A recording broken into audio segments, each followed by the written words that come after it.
The views and opinions expressed by tonight's guest and topic of discussion do not necessarily represent the official policy or position of Spaced Out Radio, Spaced Out Saturdays or Sundays, SOR Media, its hosts, syndicated carriers, or anyone associated with this broadcast. Any rebroadcast, reproduction, or other use of this broadcast or podcast without the express written consent of SOR Media is strictly prohibited. Listener discretion is advised.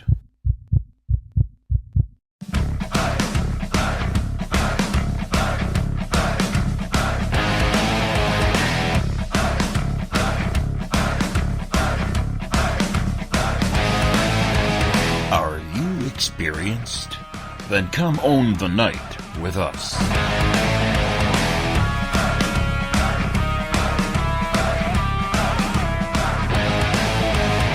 Little brother has taken control, shoveling dirt in every hole. Predators to condemn your soul, watching you and watching me. We're all Station atop the mountains of British Columbia, live from SOR headquarters. This is Spaced Out Radio with host Dave Scott. We live behind glass curtains and act like nothing's wrong. Soon you will belong. You can follow us on our website, spacedoutradio.com, and on Spaced Out Radio on iTunes. You can follow Dave on Twitter at Spaced Out Radio, and on Instagram at Dave Scott SOR, on Facebook at Spaced Out Radio Show, and on our YouTube channel, Spaced Out Radio. Brother wants to make headlines, be immortalized. Everyone's got an electric eye with the digital spies. They've watched you for so long. I know you're out there somewhere watching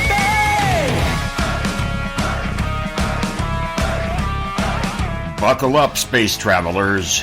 It's time to go for a ride on Spaced Out Radio with host Dave Scott. I know you're out there somewhere. We've watched you for so long. We wait for you to fall. We will expose you all. I know you're out there somewhere watching me. Little brother wants to make headlines, be immortalized. It's Thursday, September 13th, Friday, September 14th, if you're on the East Coast or across the pond. And this, my friends, is Spaced Out Radio. Hope you had a great day and night. I am your host, Dave Scott, broadcasting to you live from the Great White North on top of the mountains of central British Columbia, right here at SOR headquarters. We are 150,000 strong nightly on the SOR radio network, and we say hello to each and every one of you.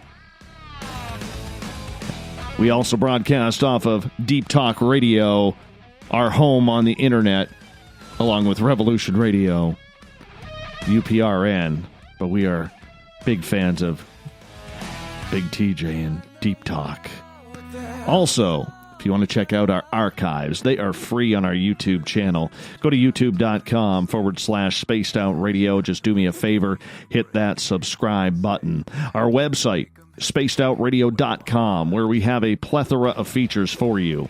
You can rock out to Bumblefoot, shop at our store, read up on the encounter online, and so much more.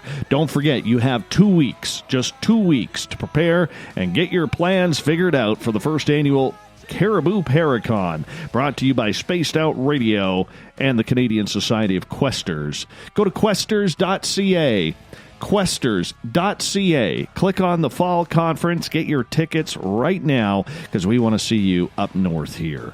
Tonight's show is brought to you by the YouTube channel Ensuho. Sebastian Martin brings high-quality messages to the masses. Go to spacedoutradio.com, click on the Ensuho banner, and subscribe to the channel today. When you're a journalist, the key is to try and stay down the middle. And no matter how far-fetched the story you're covering is, you must try to keep professional integrity for the sake of your job.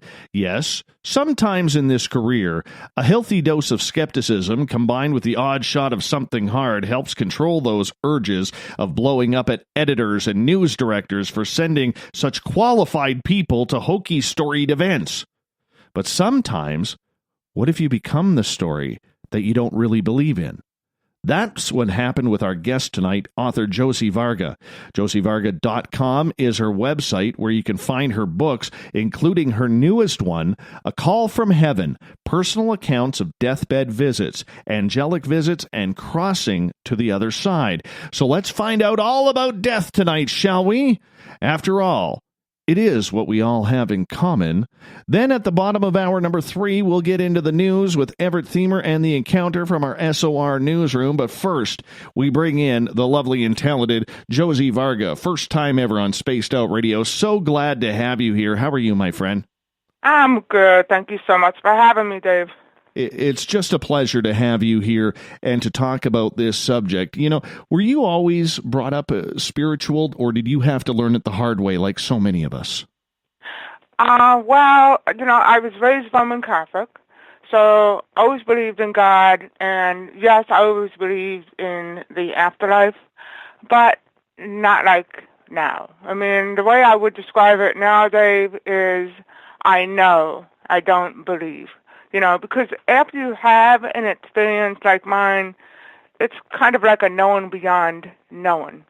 And we were talking a little bit before. What I said is, when you have an experience, when you have a spiritual experience, it's like you don't need proof. It doesn't matter what people, think, because you know it's true. So, and yes, you were saying before, when you are a journalist, you're supposed to look for the proof. You're supposed to look for the details. And I remember my one college professor, he always used to tell us, you have to answer who, when, what, where, how, every time you write a story. And that's the way I was brought up, and that's what I used to do. I used to be a business journalist. I worked for a business magazine.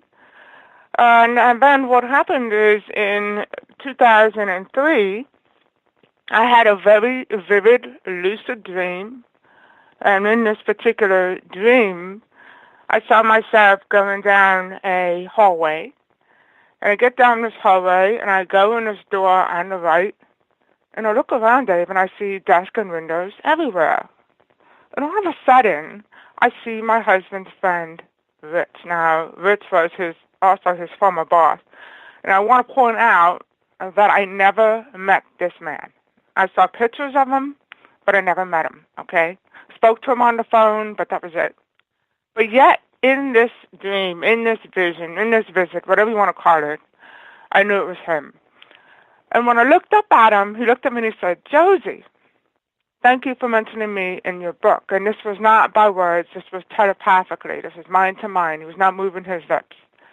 And what he meant by that, Dave, is in my first book, Footprints in the Sand, I mentioned him in the epilogue of the book. He had written a very inspiring email about the death of his father 2 years prior, and he talked about the importance of life, and I thought, oh, that's, it was very fitting, so I put it in the epilogue of the book.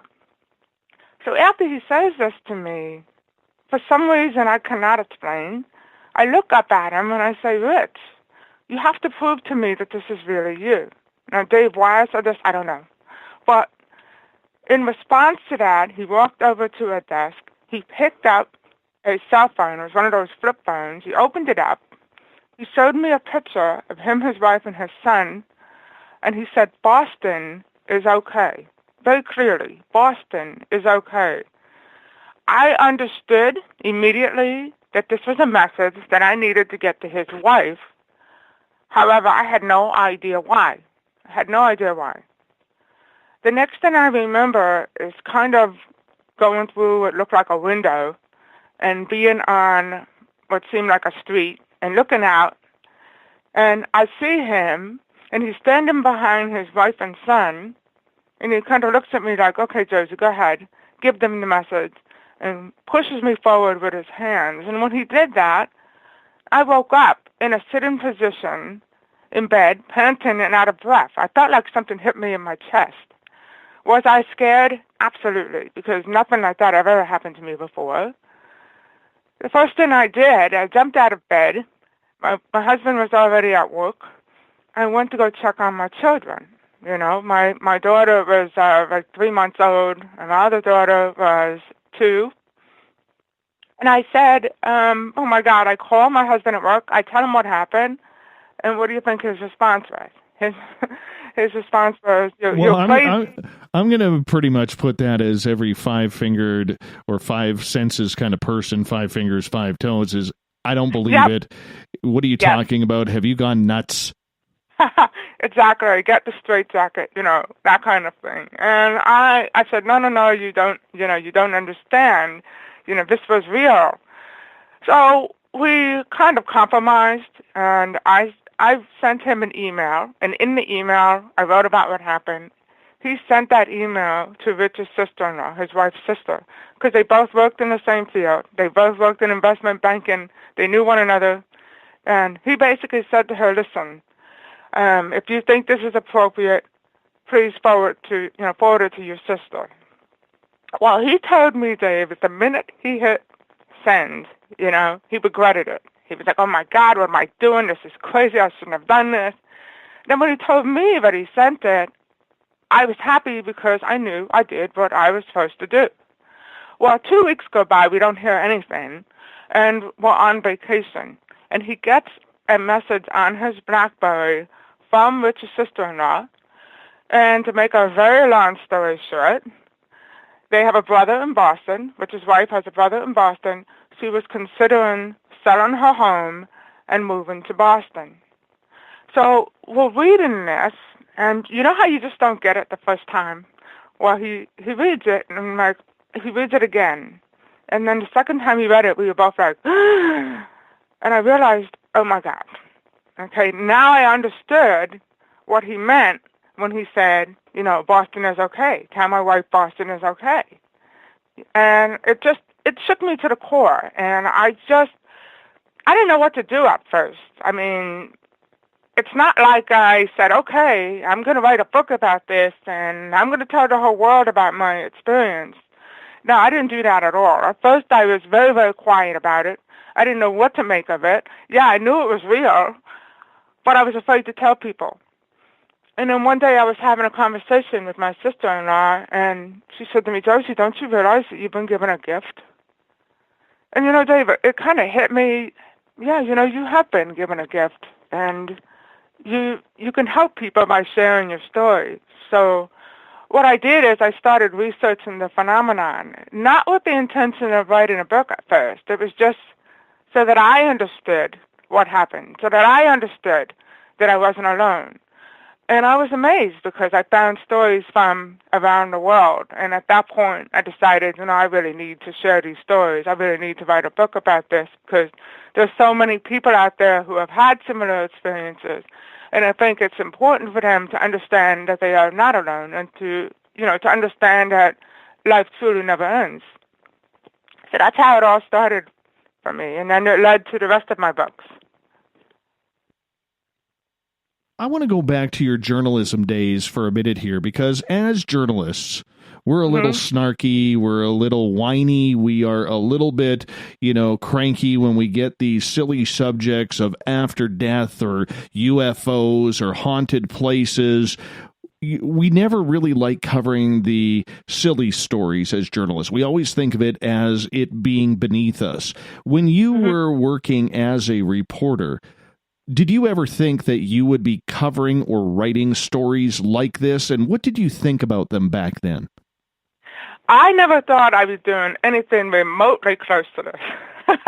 Okay. Back then, I mean, sure, I love to write about religious topics, but did I ever write about life after death? No. Did I believe in life after death? Yes. But back then, it was more of, we die, we go to heaven, and that's it. But now I understand it's much more than that. Now I understand that we are much more than the physical body. I mean, we have to be. If we weren't much more than the physical body, then, these after-death communications or, deathbed visits or what have you, near-death experiences, all these spiritual experiences, they would not even be possible. So, no, I never thought that I'd be writing about the afterlife. Did I write about religion, and God at the time? Yes, but not about the afterlife. So when you started looking at this as a journalist and you started having your own experiences, tell us about the skepticism and the hard time you may have had believing in all this. Because I know for myself, the experiences that I have had personally, if I put my journalist hat on, I'm like, what the hell is this all about?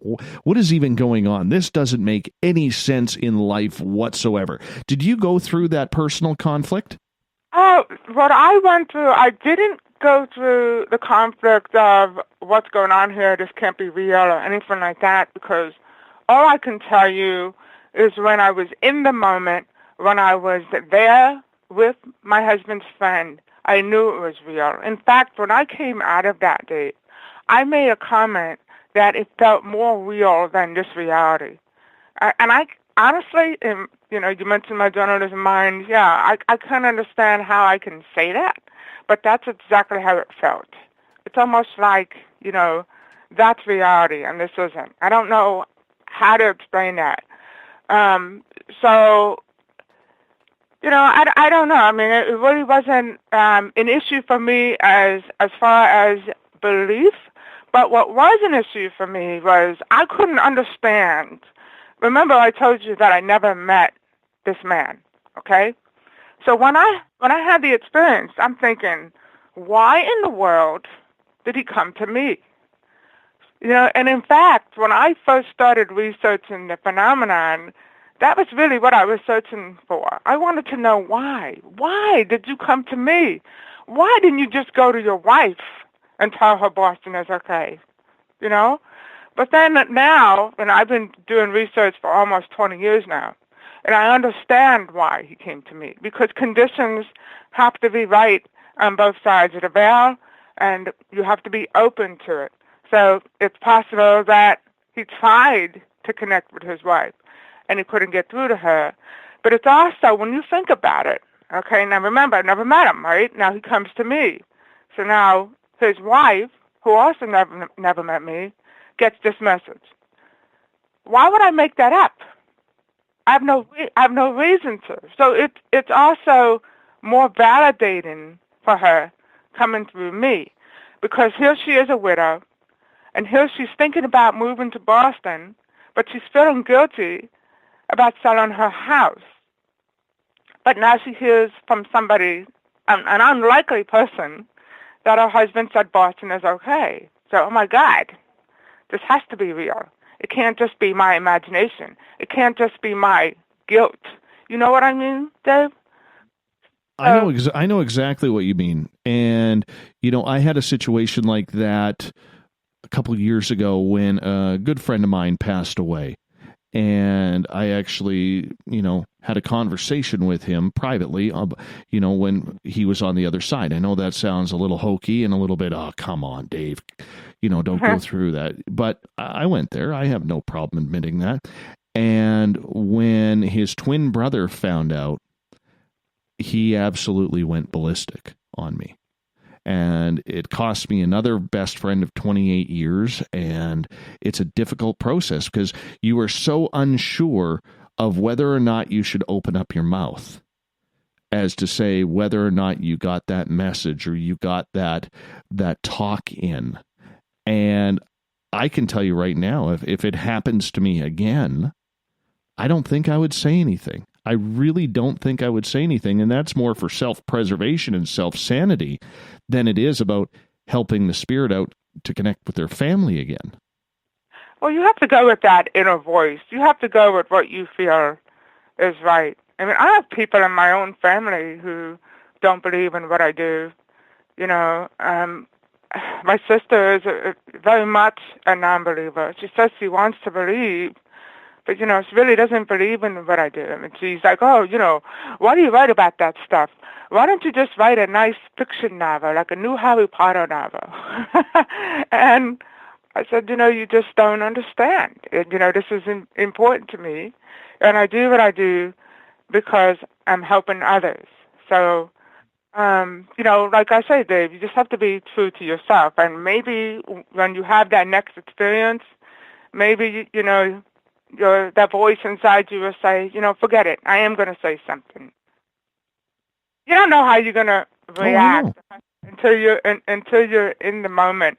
And look at me. I mean, I'm writing. I remember I did a speech one time, and it was so funny. We went around the room, and people were sharing their experiences.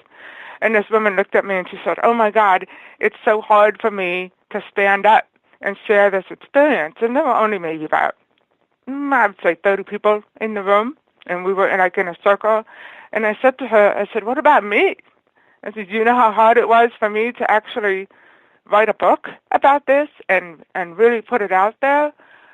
But I knew that it was something bigger than me. What I always tell people is my books are not about me at all. My books are about the message.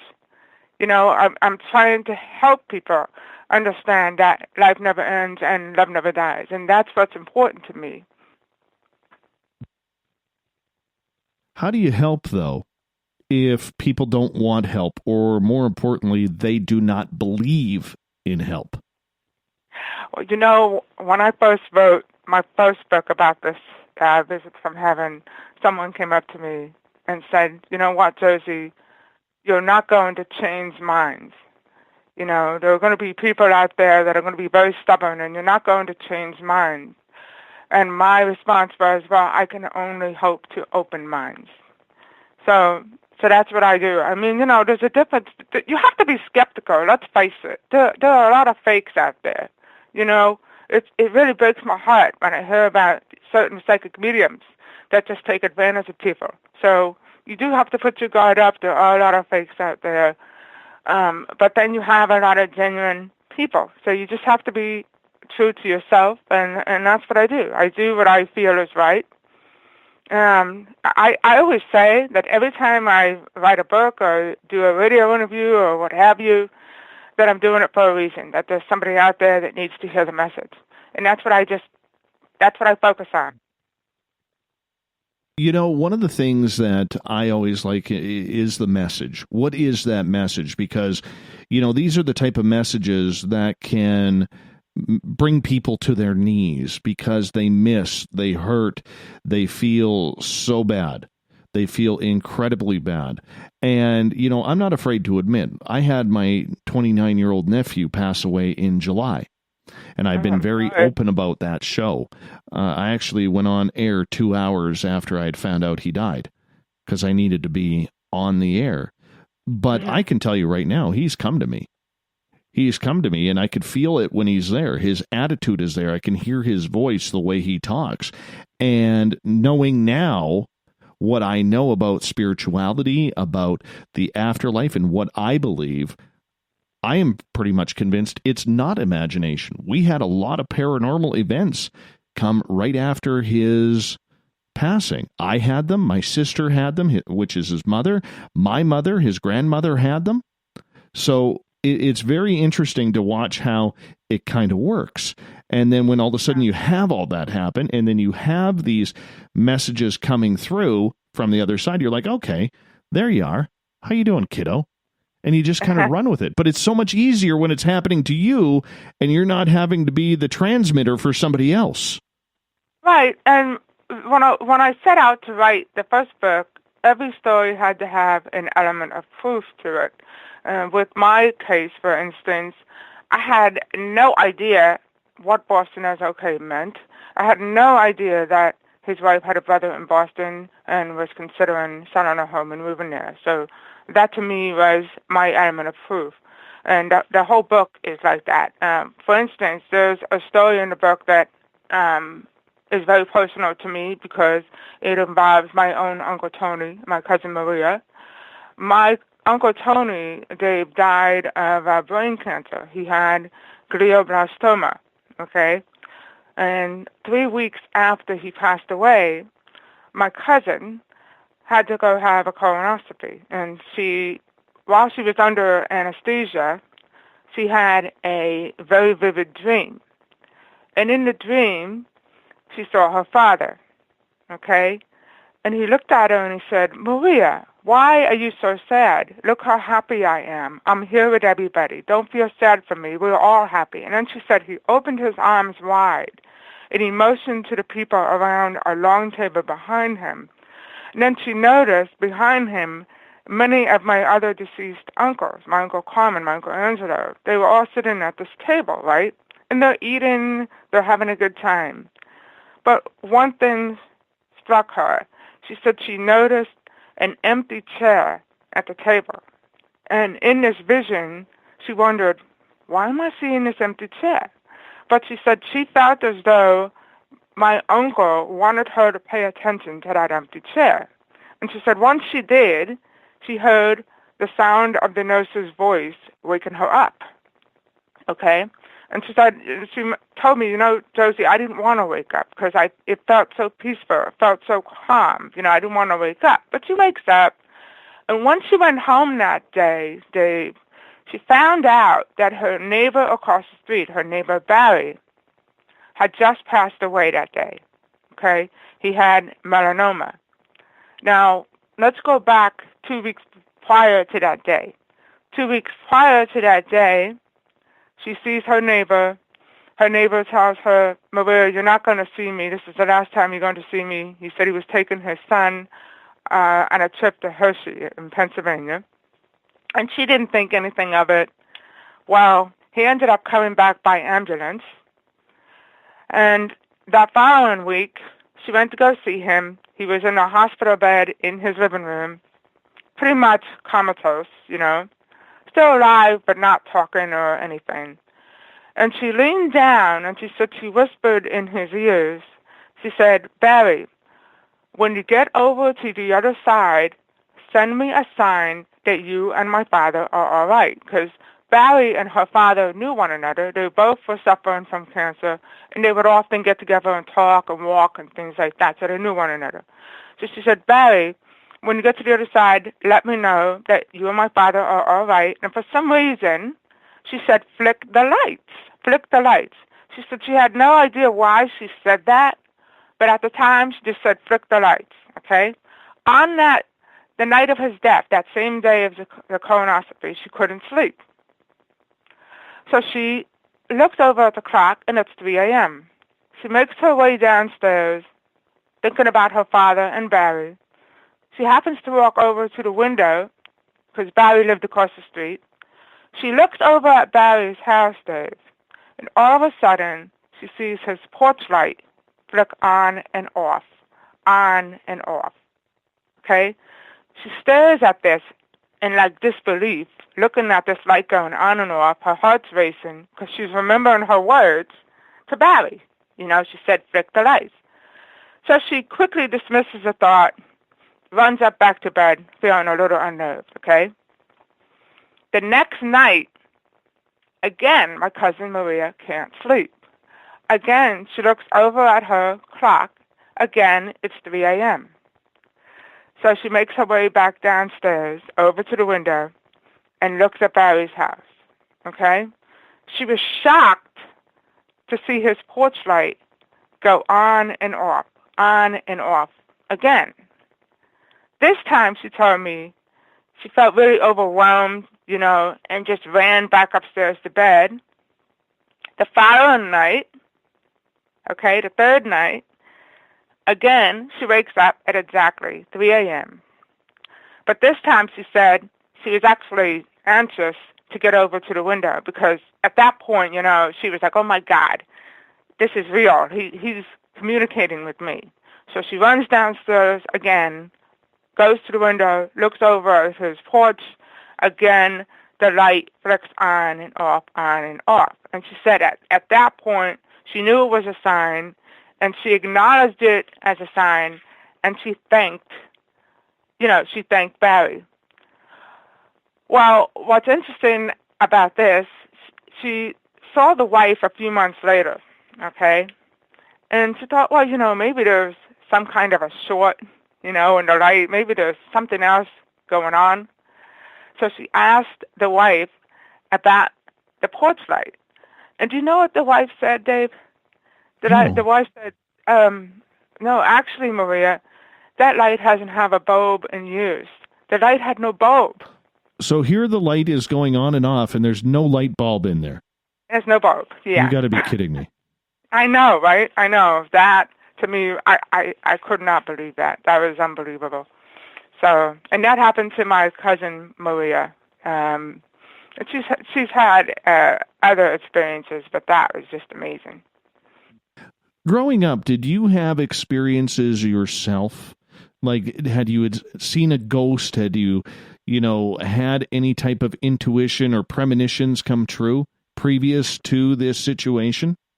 Well, people ask me all the time that I believe in the afterlife. Did anything happen prior to the incident with Rich? And the one thing that I can say is when I was pregnant with my first daughter, my daughter Erica, I got a call.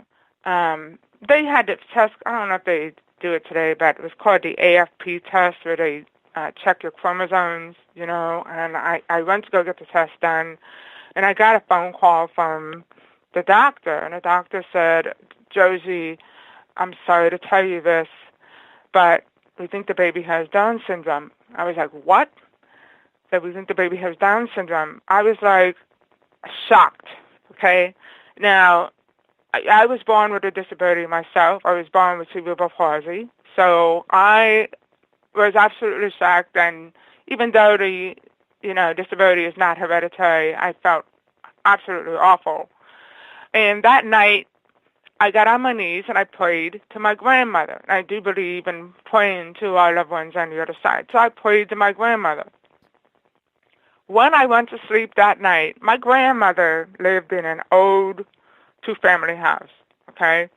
When you walk into the foyer, maybe there was 12 steps to the second floor. So I had a very vivid dream that night, Dave, and I went over to my grandmother's house. I walked into her foyer, and I look up, and I see my grandmother, and she's holding a baby girl. I don't know how I knew it was a girl, but I knew it was a girl. So she's holding a baby girl, and she looked at me, and telepathically she said, don't worry, everything's going to be okay. And that was the end of the dream. Mm-hmm. Well, then I had to go for an amnio and everything. The doctor called me, and he said, Josephine, the baby's fine. There was nothing, absolutely nothing wrong with my daughter. So that was really the first time I had a vision like that. Have I had premonitions? Yes. I had little things happen to me, but nothing like what happened with my husband's friend Rich. And since then, I've had many remarkable experiences. And when you talk about premonitions, premonitions always bother me because I always wonder, why do you see something happen if you can't prevent it? Like, I had this vision one time. In this dream, I'm over at my girlfriend's house, my girlfriend Christina. And I go into her house, Dave, and I see there's a lot of people. There's people everywhere in her house. And I'm looking for my friend. And somebody tells me, go upstairs. So I look at the top of the steps, and I see my friend, and I notice that her knee is bleeding. And I'm saying, I'm yelling her name. I'm seeing that her knee is bleeding. So the next day, I called her and I said, are you okay? Because I had this, this vision, and your knee was bleeding. And she said, which knee? And I think it was the right knee at the time. She said, no, I'm fine. Okay. Well, I told her, be careful. This was like a Saturday. She was going to a party. So I said, well, just be careful, because I don't know why I saw that. I don't know why your knee was bleeding. So Monday comes, and I happen to call her. And when she answered the phone, Dave, she sounded all out of breath. And I said to her, what's the matter? And she said, I fell. And I said, you fell? She said, yeah. I said, "Are you okay?" She said, "I hurt my knee." I said, "You hurt your knee?" She said, "Yeah, my knee is bleeding." And I was like, "Oh my God!" I said, "Your knee is bleeding?" And she didn't even realize it at the time. She forgot about my dream. And then both of us were on the phone saying, "Oh my God," So again, I don't understand, when these things happen. So I was allowed to see that. I was allowed to see her. She's fine, but her knee was bleeding in the dream. And then a few days later, she falls, injures her knee. But I couldn't prevent that, obviously. So yeah, I mean, I've had spiritual experiences, especially now, since I've had that one experience with my husband's friend. Earlier on, you said that the experiences that your friend was having was at 3 a.m. We hear a lot of things happen at that 3 a.m. window, 3 to 4 a.m., whether it's paranormal, whether it's aliens coming to abduct people. I don't know if you've ever gone down that road. I highly suggest you don't, because it is addicting if you do. But nonetheless, everything seems to happen around that quote-unquote witching hour. Why do you think that is? What they say, and, they say that is when the angels, the spirit guides, or what have you, communicate with us. Why is that? I don't know. Is it because the veil is thinner at that time? I don't know, but it's true. I mean, typically, it does happen between 3 and 4 in the morning. The people whom you've studied for your books, is there a pattern there? Or for the people who you've talked to, have they noticed that it just happens at all times of the day? It does happen at all times of the day, but when you're talking at evening time, a lot of times it does happen between 3 and 4 in the morning. However, I'll tell you another interesting account that I researched. There was a man who was in junior high at the time, and he had a friend named Denise. And the girl didn't show up for school for several days because she was sick. So he decided, let me go and visit her. So he goes over and pays his friend a visit. They have a nice visit. She seemed, well enough to return to school. Didn't think anything of it. And he eventually went home. That night, he said he wakes up, he looks over in the doorway, and he sees his friend, Denise. And he said he looked at the time, it was 4:30 in the morning. And he said to her, "What are you doing here?" And she smiled at him, and she said, "I just came to say goodbye."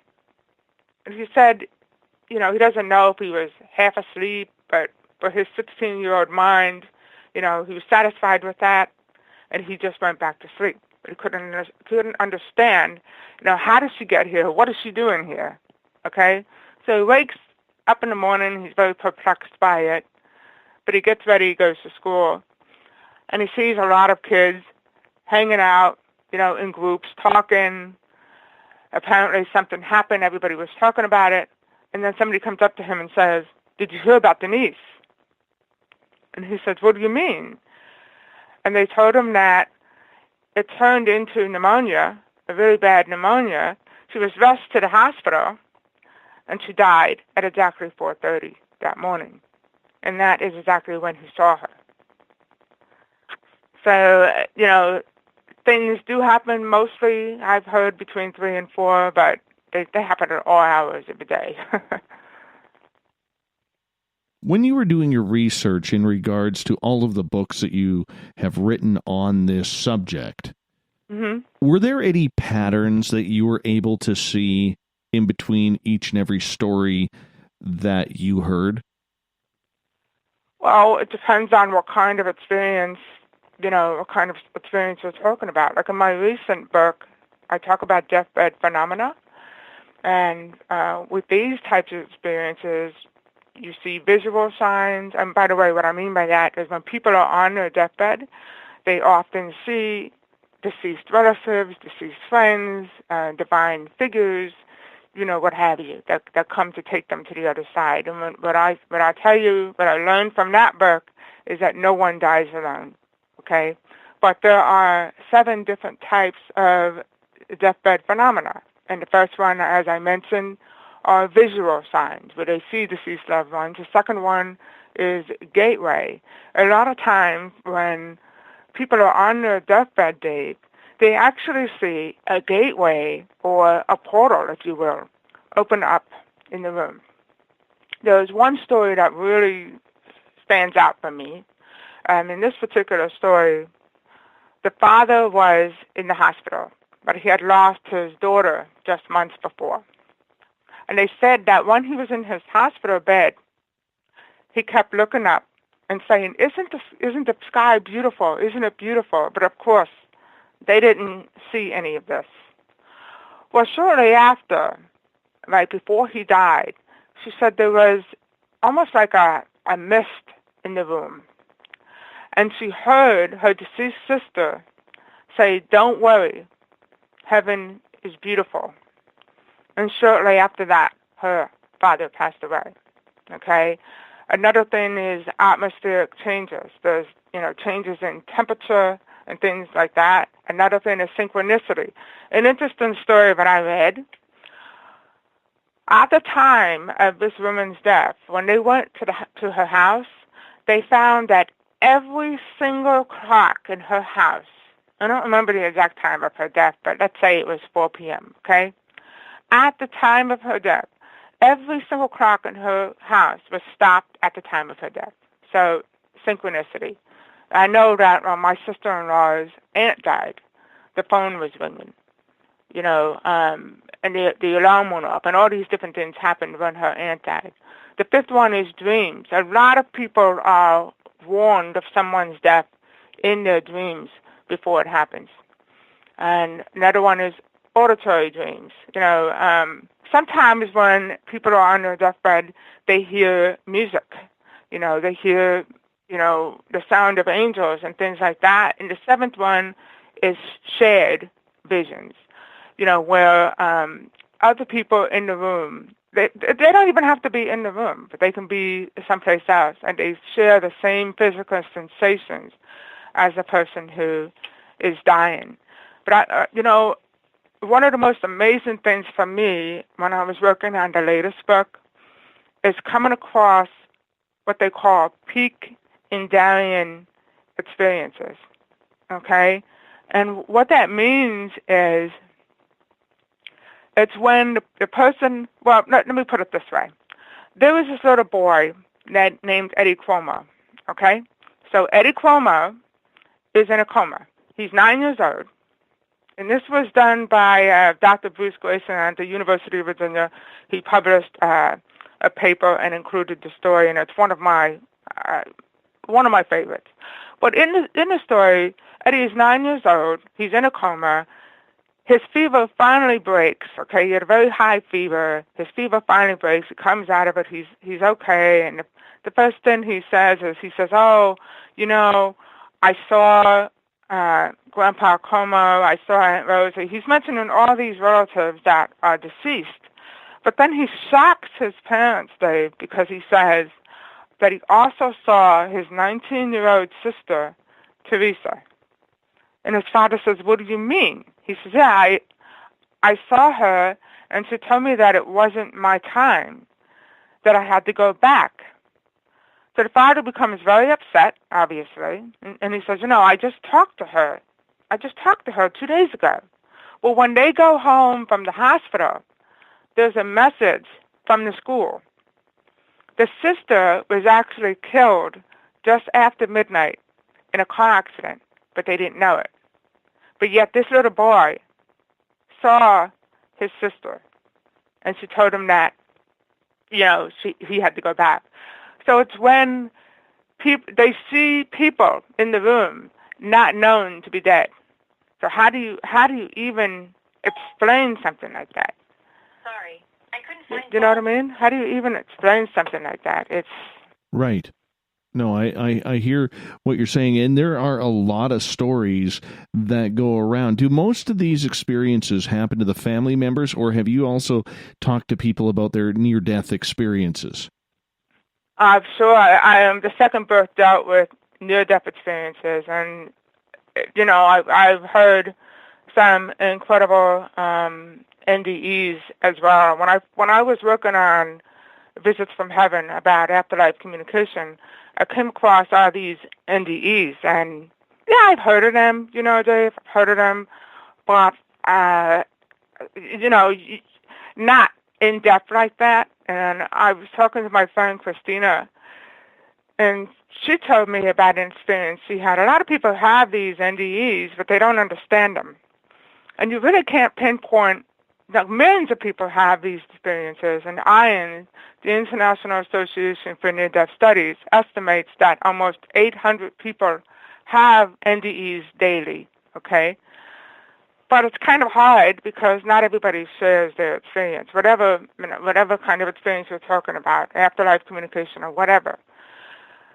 But she told me on the phone, we were talking, and she started telling me that while she was giving birth, she said, I don't understand it. I saw blackness. And she said to me, but I felt a figure with me. She said, I think it was God. I was a higher figure. She said, and I was told that there were tough times ahead, but that everything was going to be okay. So she's telling me this story, and I said to her, do you realize that you had a near-death experience? And she's like, I had a what? And I'm like, yeah, you had a near-death experience. And at first she said she was afraid because she thought, because she was in that blackness, what did that mean? Did that mean that I was, going to hell? Or, what did that mean? But that's not what it meant at all. Many people, when they first have their near-death experience, will see complete blackness at first. And then eventually they'll see like a little pinpoint of light, and then that white light gets bigger and bigger. There are many similar characteristics of NDEs. I mean, the feeling of peace, the life of you, what have you. But what's interesting about my friend's experience, she was told that tough times were ahead, that everything would be okay, right? Well, about 3 months later, her father passed away, and she went through a lot of bad things in her family. And she said to me, because I finally understood, what that meant. She said, I didn't understand what that meant when I heard it, but I understood what it meant 7 months later. Yeah. That has to be tough to take. I mean, even though you want to hear from your loved ones, I mean, how do you process that? How do the people whom you have talked to process it, whether it's a near-death experience or a visitation from the other side? Everybody deals with it differently. I mean, there are people who are able to just accept it and move on. Let me put it this way. When you have the experience, it's real, okay? It's not a question of, was it real, was it not real? But what the problem is, a lot of people are afraid to go forward with it, so that's the issue. And I think really, honestly, it has to do with your support system, if you have a supportive family, a lot of people that have NDEs end up getting divorced, Dave. They end up getting divorced because, their spouses can't handle it, they don't believe, or whatever. And that's really hard. It's really hard, but you can't change what happened to you. I'm not the same person I was prior to my experience. I'm a different person. I see life differently now. And the same thing with people who have NDEs or these other different types of experiences. They have a willingness to help people and things like that. For me, that's what's important. I understand that love is the only thing that matters now, and love is the only thing that's going to matter then. And love, by the way, is the only thing that transcends death. It's the one thing that we will take with us. So I don't see life the same way. So everybody processes it, differently, But I do think, I'll tell you one thing. From the beginning of my research to now, Dave, more and more people are willing to come forward with their experiences. More and more people are willing to share their experiences. Why do you think that is? Why do you think society is becoming more acceptable and accepting of coming out in public and not being afraid anymore? These don't seem to be as taboo a subjects as they were 10, 15, 20 years ago. Because of people like you, because of, the shows on TV.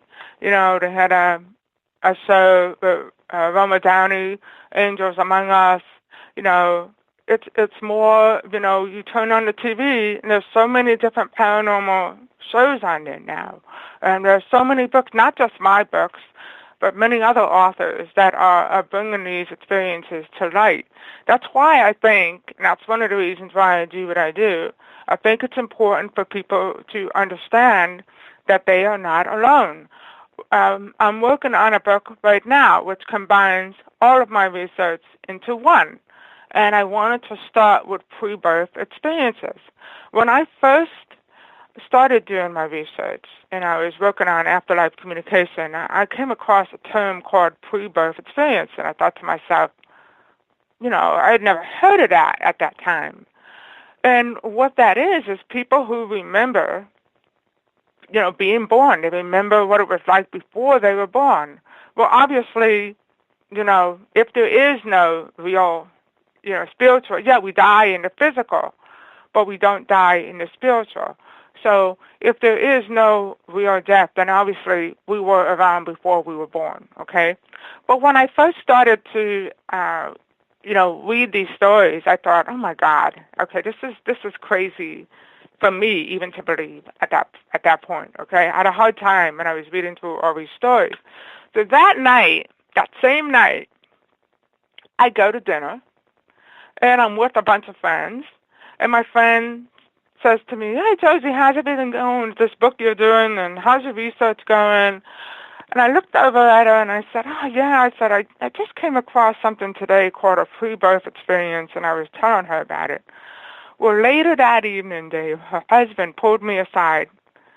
He taps me on the shoulder. He says, Josie, I had a pre-birth experience. And I looked at him. At first, honestly, I thought he was joking. I'm like, what? And he said, no, I had a pre-birth experience. And I said to him, well, what happened? And he told me that he remembered meeting his brother before he was born and agreeing that this man, the spirit, whatever, was going to be his brother. Now that really, I never forget that night because I was totally shocked by that. Because this is the first day I read about a pre-birth experience, the first time I ever mention it. And there's somebody sitting at the table who had a similar experience. So there are far more people out there that are having these experiences than you think. Still a lot of people don't come forward. Still a lot of people don't share these experiences. However, times are changing, and more people are sharing it. Because they realize that it's okay. They're not crazy. There are a lot of people out there having the same experience. So it's not just me. It's okay to share it. We only have about 2.5 minutes before we need to take our first break of the night. Are people scared that this happened to them? Or do you find that they are more relieved? Or, I'll add in a third one, do you feel that maybe they are so confused by the message or inspired that they need to learn more and open up more spiritually? A combination of all three. When it comes to, afterlife communication, for example, people who receive validated messages from their loved ones are thrilled. I mean, they're happy. A lot of people who have near-death experiences come out of it and are afraid, to share it. So it's a combination of all three. But like I said, as for me, I mean, I'm very grateful for my experience. But at first, I really didn't understand why it happened to me. It took me a little while to come to the comfort zone, if you will, I was able to say, hey, this is what happened to me, and actually share my experience and actually do research on the topic. But like I said, I do think that things are changing. There are more and more people coming out and sharing their experiences, and that's a wonderful thing. It really is a powerful thing. And, you only have to look at the way people's emotions play out of this to see that some of those messages that are coming forward are very, very important and very needed by those people. But I'm going to get you to hold on here, Josie, because we are literally about 30 seconds from going to break, and we're going to have more conversations on after death, what happens, with Josie Varga. Josie's our guest. You can go to her website, josievarga.com. That's JosieVarga.com. And we're talking about after death. What happens? What's going on the other side? Is it nothing, the way science says it is? Or is there something very much to it? And I tell you, you definitely have to check out her latest book, A Call from Heaven, Personal Accounts of Deathbed Visits, Angelic Visions, and Crossing to the Other Side. You can get it at any bookstore or online or on her website, once again, josievarga.com. We'll be back with more Spaced Out Radio. I am your host, Dave Scott. See you after these messages. Find your escape where time has no limits. It's about living today and cherishing the heritage of yesterday. A spirit of adventure for what is new, with the nostalgia of the past. Your timepiece is a reflection of who you are. Life surrounded by beauty from the world around us to the soul within. EscapeWatches.com. There is no time like the present to enjoy your escape. Use promo code SMF2017 for your 20% discount today. The freedom to post what you want, when you want. That's the social media freedom you need. Social Media Freedom is the free app in your app store. No need to worry about going to jail or being shadow banned any longer. It's the freedom to say what you feel. The freedom to know Big Brother isn't watching. It's the way social media is supposed to be. Social Media Freedom. It's time to set yourself free. Download from your app store today. Coming September 28th to the 30th, it's our first annual Caribou Paracon, put on by Spaced Out Radio and the Canadian Society of Questers. 3 days of paranormal, supernatural, and spiritual knowledge in the beautiful 108 Mile Ranch, British Columbia. Tickets are $150 Canadian for the event, being held at the Spruce Hills Resort and Spa. Come watch our featured speaker, Grant Cameron, along with Lorian Fenton, David Weatherly, Ross Allison, and more. The Caribou Paracon, celebrating everything paranormal. Hi there, I'm Butch Witkowski, lead investigator with U4Cop. On the final Monday of every month, you can listen to me and host Dave Scott on Spaced Out Radio's Strange Days. We're going to get to the heart of the matter when it comes to what's happening out there. People are seeing and experiencing things from ET contact to Bigfoot, and I want to hear about it. Your experiences are what we investigators need to help solve these unknown mysteries. So tune in at spacedoutradio.com to the final Monday of every month from Butch Witkowski's Strange Days. Hi there, this is Tessa Nicole Thomas, and I'm going to take you for a ride every Sunday night on Spaced Out Sundays. I'm going to set up your week with some strange tales from across North America, from psychic readings, Sasquatch, UFOs, to the most haunted locations.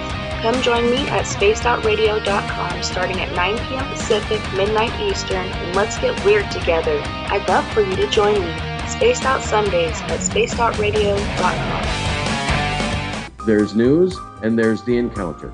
This is Spaced Out Radio News Director Everett Thiemer inviting you to check out The Encounter.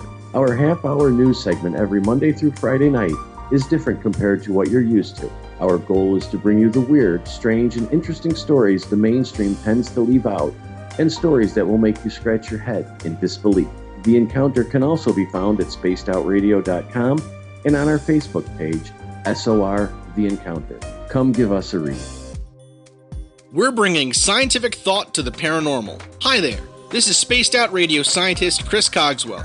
Join me, Chris Zuger, and Dave Scott the second Wednesday of every month, where we break down the who from the woo when it comes to everything paranormal. We'll investigate and try to bring sensible answers to those straight and sometimes outlandish questions people have. Hey, not everything has an answer, but we'll do our best. Listen in to Reality Paranormal only on Spaced Out Radio.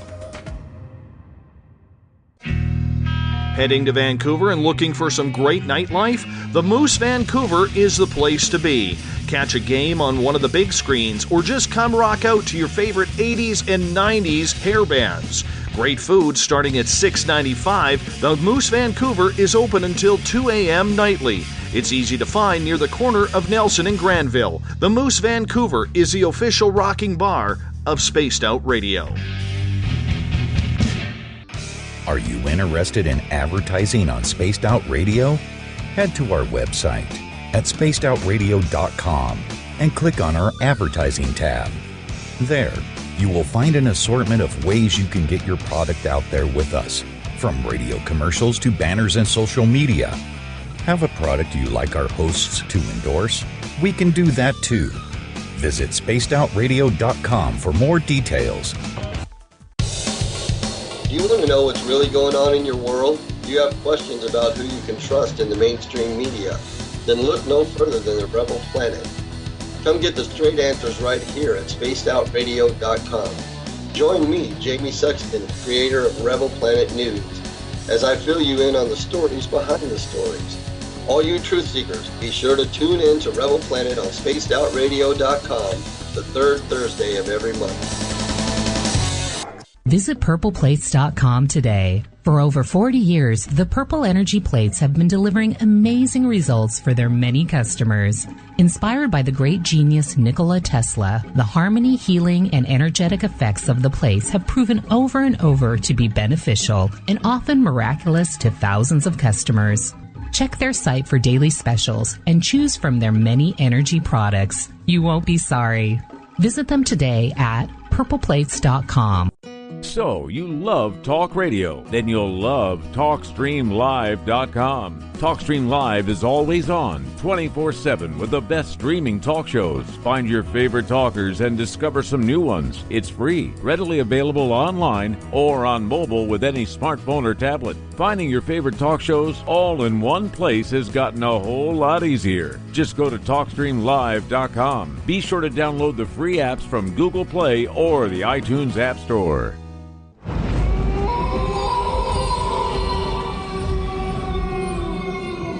Hey, this is Canadian Paranormal Investigator Mike Moore.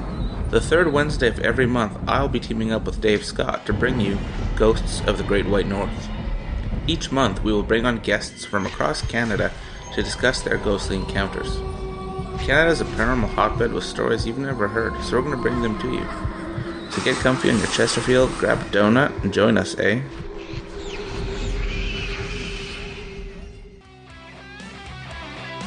The views and opinions expressed by tonight's guest and topic of discussion do not necessarily represent the official policy or position of Spaced Out Radio, Spaced Out Weekend, Spaced Out Radio Limited, its hosts, syndicated carriers, or anyone associated with this broadcast. Would you like to connect with us? Head to spacedoutradio.com for all your latest show info. And hit us up on Twitter using the hashtag SpacedOutRadio.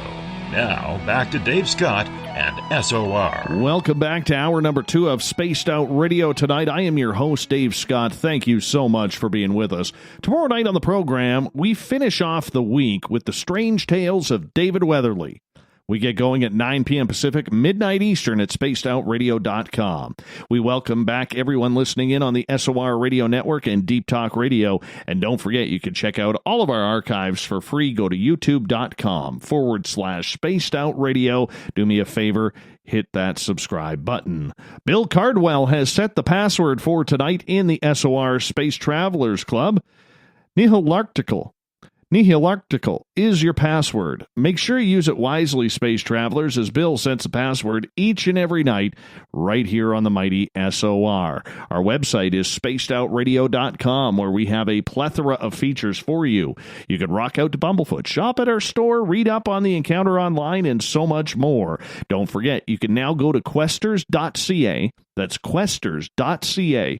Click on the fall conference and get your tickets right now for the first annual Caribou Paracon presented by Spaced Out Radio and the Canadian Society of Questers. It's just 2 weeks away, September 28th through 30th, right here at the Spruce Hill Resort and Spa in beautiful 108 Mile Ranch, British Columbia. I highly suggest you come on up, check it on out. You're going to have some fun that weekend. Now, back to tonight's show. Our guest tonight is Josie Varga. She's an award-winning author talking about what it's like on the afterlife. It's kind of incredible, the stories that she has collected. The book is called A Call from Heaven, Personal Accounts of Deathbed Visits, Angelic Visions, and Crossing to the Other Side. You can get it online or go to our website, josievarga.com, and pick it up there. I highly suggest you do. Josie, thank you so much for being on the show tonight. What a pleasure. Thank you for having me. Earlier in the show, you talked about these synchronistic events that were happening where all of a sudden people were coming up to you and telling stories. Were you putting out the energy for people to bring you those stories, or was it just happening very naturally? You know, it's funny, Dave. It's like every time I bring up the topic, I find that, you know, that somebody always has a story to tell. It's like, it's amazing, honestly. I would say the majority of the time, there's always somebody there that has a story to tell. There was one instance, I had hurt my finger, okay, so I went for occupational therapy. And was, you know, you had to sit around a table with all these women, with all these people, you know, and we just struck up a conversation. Oh, what do you do? I'm an author. Oh, what do you write about? Oh, I write about afterlife communication and all this sort of stuff. And the woman's like, oh, well, I have a story for you. And I said to her, well, what happened? And she said that she had a dream. Her mother came to her and told her to check. Her daughter was a baby at the time. And the mother told her, you know, check on the baby. And she said she woke up. She was like, what? Oh, my God. She wakes up. She goes over into her daughter's room, and she touched her forehead. She looked red, and the baby had a very, very high fever. So, like I said, and I said to myself then, I'm like, my God, I can't go anywhere without people telling me their stories. And I have this group on Facebook called Visits from Heaven. And I started that group for the same reason, because I wanted to give people a forum where they could comfortably share all of their experiences. It really is amazing. Every time, you know, like if somebody shares a near-death experience or what have you, other people will chime in and say, well, yeah, the same thing happened to me. Or if somebody shares a particular dream, like the one I just mentioned, somebody else will say, oh, my God, yeah, the same thing happened to me. So I think it's important for people to understand, you know, that they are not alone, that these things are actually happening daily. You know, I once I was doing a speech, I think it was for the ARE at the time, the Association for Research and Enlightenment in Virginia Beach, and I did an impromptu survey. I wanted the audience to tell me how many people had some form of spiritual experience. And the majority of the people in the audience raised their hand. Well, you can say, well, people who would go to a seminar like that probably had an experience, right? But when I did research about the statistics, it said that about 80% of people have some form of spiritual experience. And also, what's interesting is in the first year of death, the bereaved, they say, are 75% more likely to receive an after-death communication. Or I don't like to use that term. I usually use the term visit from heaven. You know, the other term that was coined by Bill and Judy Guggenheim with hello from heaven, you know, they think that the experience has to be spontaneous. Okay, so it can't be brought on by a medium or a third party. That's why I thought it was important to come up with my own term, because I honestly, Dave, don't think it matters. It doesn't matter to me whether the, sign or the experience or the message comes through a third party or a medium. The important thing to me is that it actually happened. And I can tell you, I've received so many incredible messages through mediums. Incredible. And I tell you one. I don't know if I'm supposed to share this, but I'll tell you, which really shocked me. So when I was writing Visits from Heaven, I said to myself, I've never been to a psychic medium. I'm like, I should really go as part of my research. So I go to see this man. His name is Artie Hoffman. And I'm sitting there, and he's giving me, one after another messages from the other side. For instance, my cousin passed away shortly before that. And 2 weeks before she died, her dog was hit by a car and passed away, okay? Well, he says to me, oh, your cousin Lena is here, and she's saying, you can't believe how beautiful, you're not going to believe how beautiful it is here. And then all of a sudden he says to me, Dave, what is that? He goes, why do I keep hearing a dog barking? He goes, what is that? Why do I hear a dog barking? And I was like, oh my God. There's no way in the world he would have known that her dog passed away 2 weeks before she did. But that wasn't the kicker for me. Towards the end of the reading, he looks at me and he says, your uncle is here. He says, remember before I told you that I had an uncle who died from glioblastoma, brain tumor? Or the same uncle comes through, my Uncle Tony. And he looks at me and he goes, your uncle, did your father box? Did your father box? And I said, yes. I said, when he came from Italy, he boxed for a short time.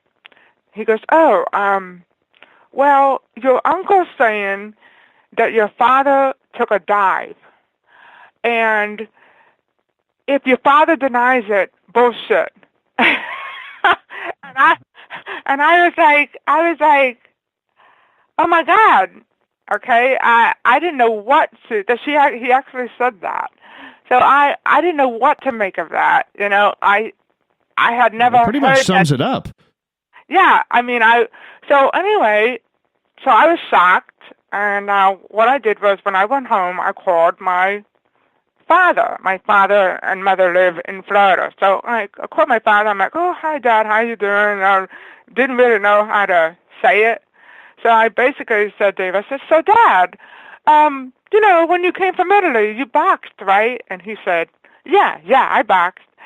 I said, Dad, I went to a psychic medium today. And my father goes to me, you went what? You did what?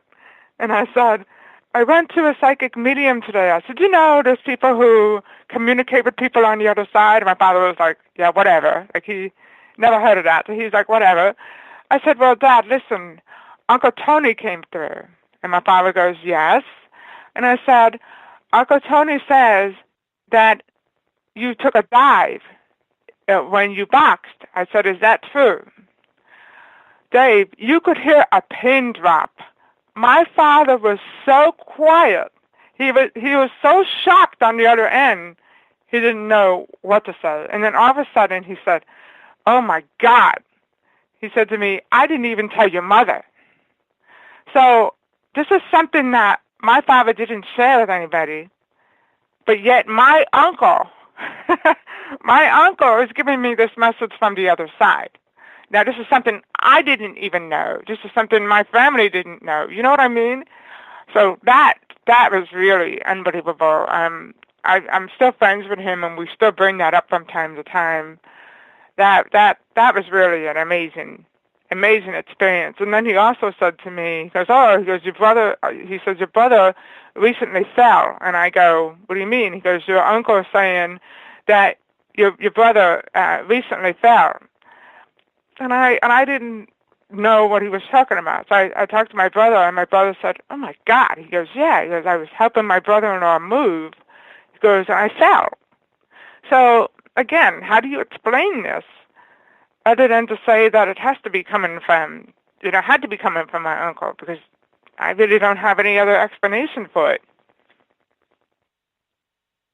I mean, have you ever had a good reading? A psychic medium? I have had some incredible readings. I really have. A good friend of mine, Derek White Sky Cloud, he's a First Nation shaman here in BC. He opened my eyes to a lot of personal stuff, because when I was younger, I had a lot of anger. Because from the time I was 3 years old, all I wanted to do was fly jet planes in the Canadian Air Force, and I never got to do that.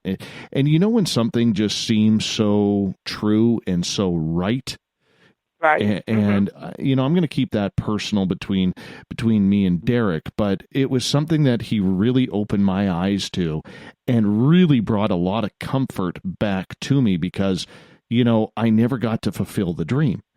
And I was like, what's this all about? Like, everything on my path just seemed to be focused towards doing that, flying in the Air Force. And then I started getting recurring dreams about, flying in our town's air show and crashing my jet. And I had that dream for about 2 months straight. And right before I would hit the ground, I would actually see my body, or see myself from the stands, crashing. It was It was the weirdest thing. And I never really understood that, but I didn't know at that time that it was pretty much telling me the dream was of me flying was over.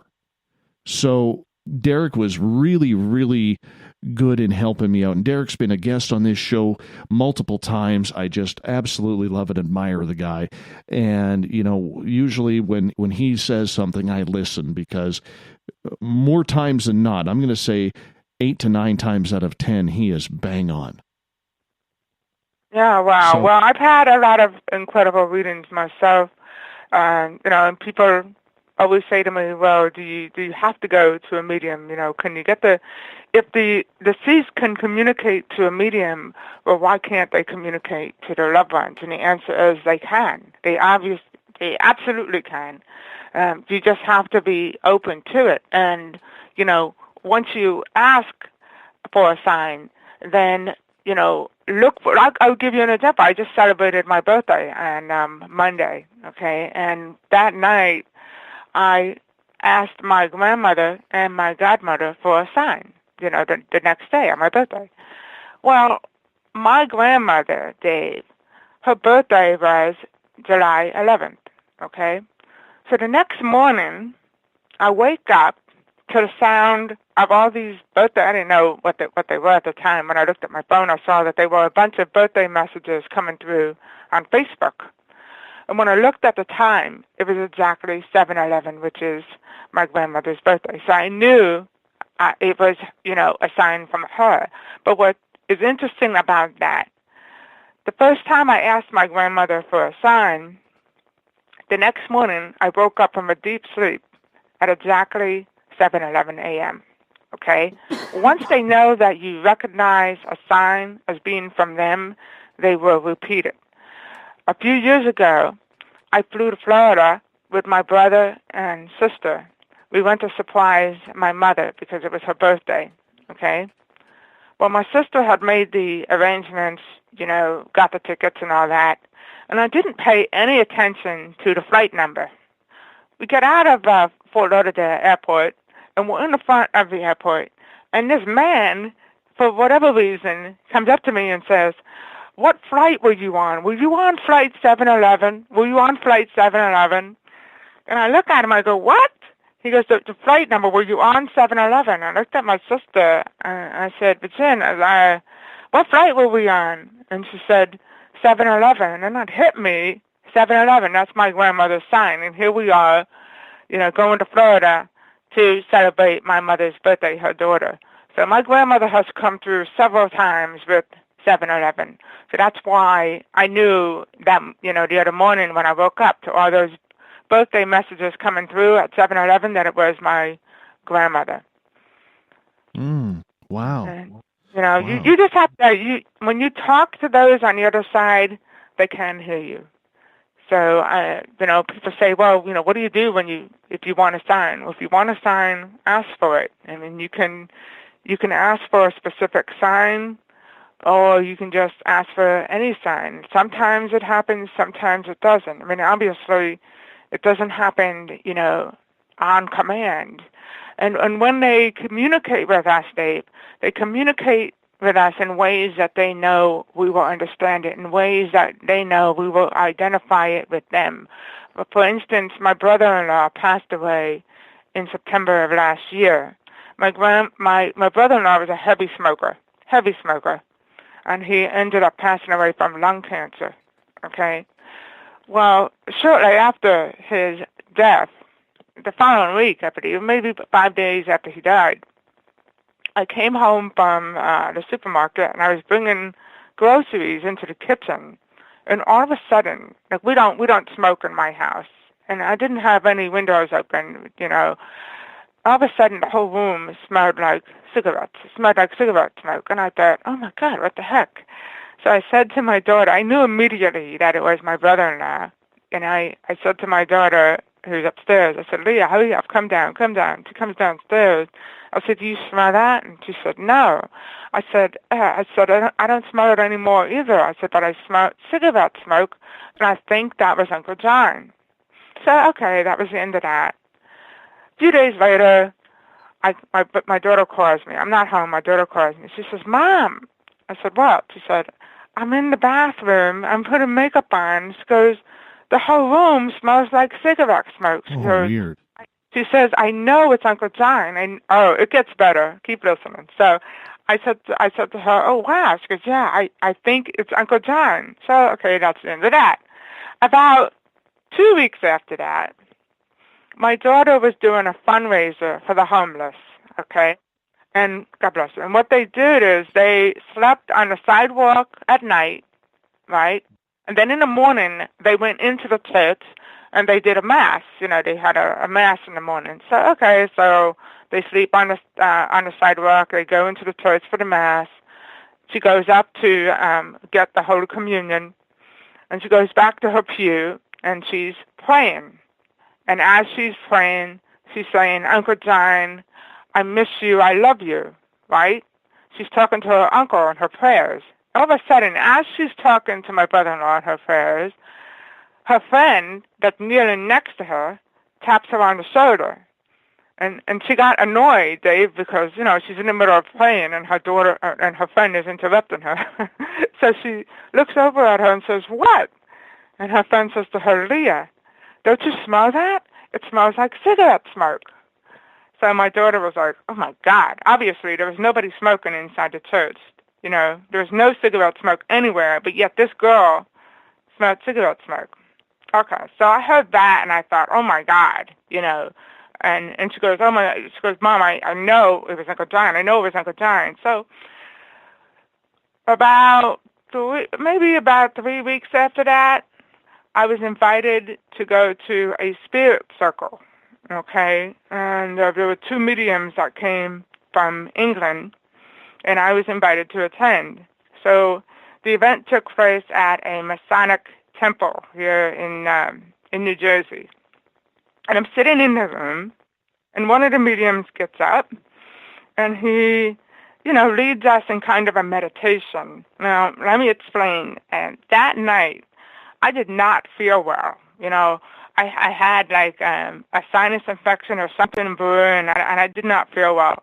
And I thought to myself, I have a hard time meditating, and I said, I'm really not going to be able to meditate tonight, But shockingly, as soon as I closed my eyes, Dave, I saw myself sitting on this huge rock, okay? And next to me was my brother-in-law, and he was fishing. He loved to fish, so he was fishing. But he didn't look at me. He kept looking straight ahead. And I'm talking to him, and I'm saying to him, John, why don't you, my sister's name is Virginia, but we call her Ginny. So I said, why don't you give, Virginia a sign? He says, oh, I have, Jose, I have, but she's not listening. Okay? So I have this whole conversation with him, It was really unbelievable. But he said to me, she'll be okay.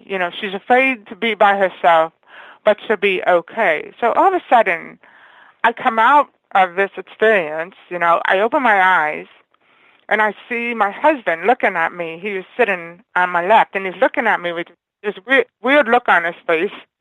And I said to him, I said, "What's the matter?" And he said, "What was that?" He said, "What were you doing?" I said, "What do you mean?" He goes, "Well, you were, your body was moving." He goes, "Something was going on." And I whispered to him, I said, "I saw John." I said, "John is here."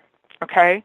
As I'm saying this, the medium gets up, and he's asking everybody if they had any experiences that they want to share, okay, as I'm talking to my husband. The woman, Dave, that's sitting directly behind me, didn't know her, never met her or anything, okay, but the woman sitting directly behind me raises her hand. And she says, "Yes, I don't understand," she says, "but I smell cigarette smoke." Can you believe that? So when she said that, I'm in front of her with my husband, and I just went, and when he ended up, introducing me and made me get up and tell everybody what happened. But that truly was amazing. So that was 4 times that we smelled cigarette smoke, which was definitely related to my brother-in-law. So, yeah. I want to get into questions about science with you, because everything you talk about can be refuted by the scientific community. But first, we have some questions from our audience I'd like to ask you, if you don't mind. Mm-hmm. Sure. This one comes from BTO. It's a 2-part question. I'll ask him in separate questions. And he says, do you feel, Josie, that people who are on their deathbed and actually see family members, are they really family members or entities mimicking their family members? I don't think that they're entities mimicking the family members at all.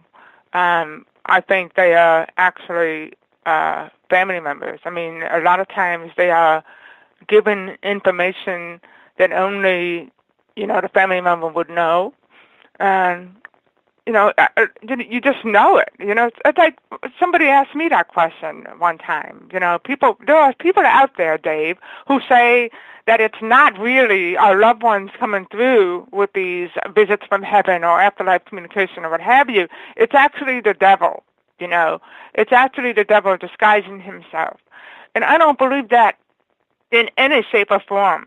And because I had the experience happen to me, and I knew that really was my husband's friend standing in front of me. And I guess you really can't understand it until you yourself have the experience.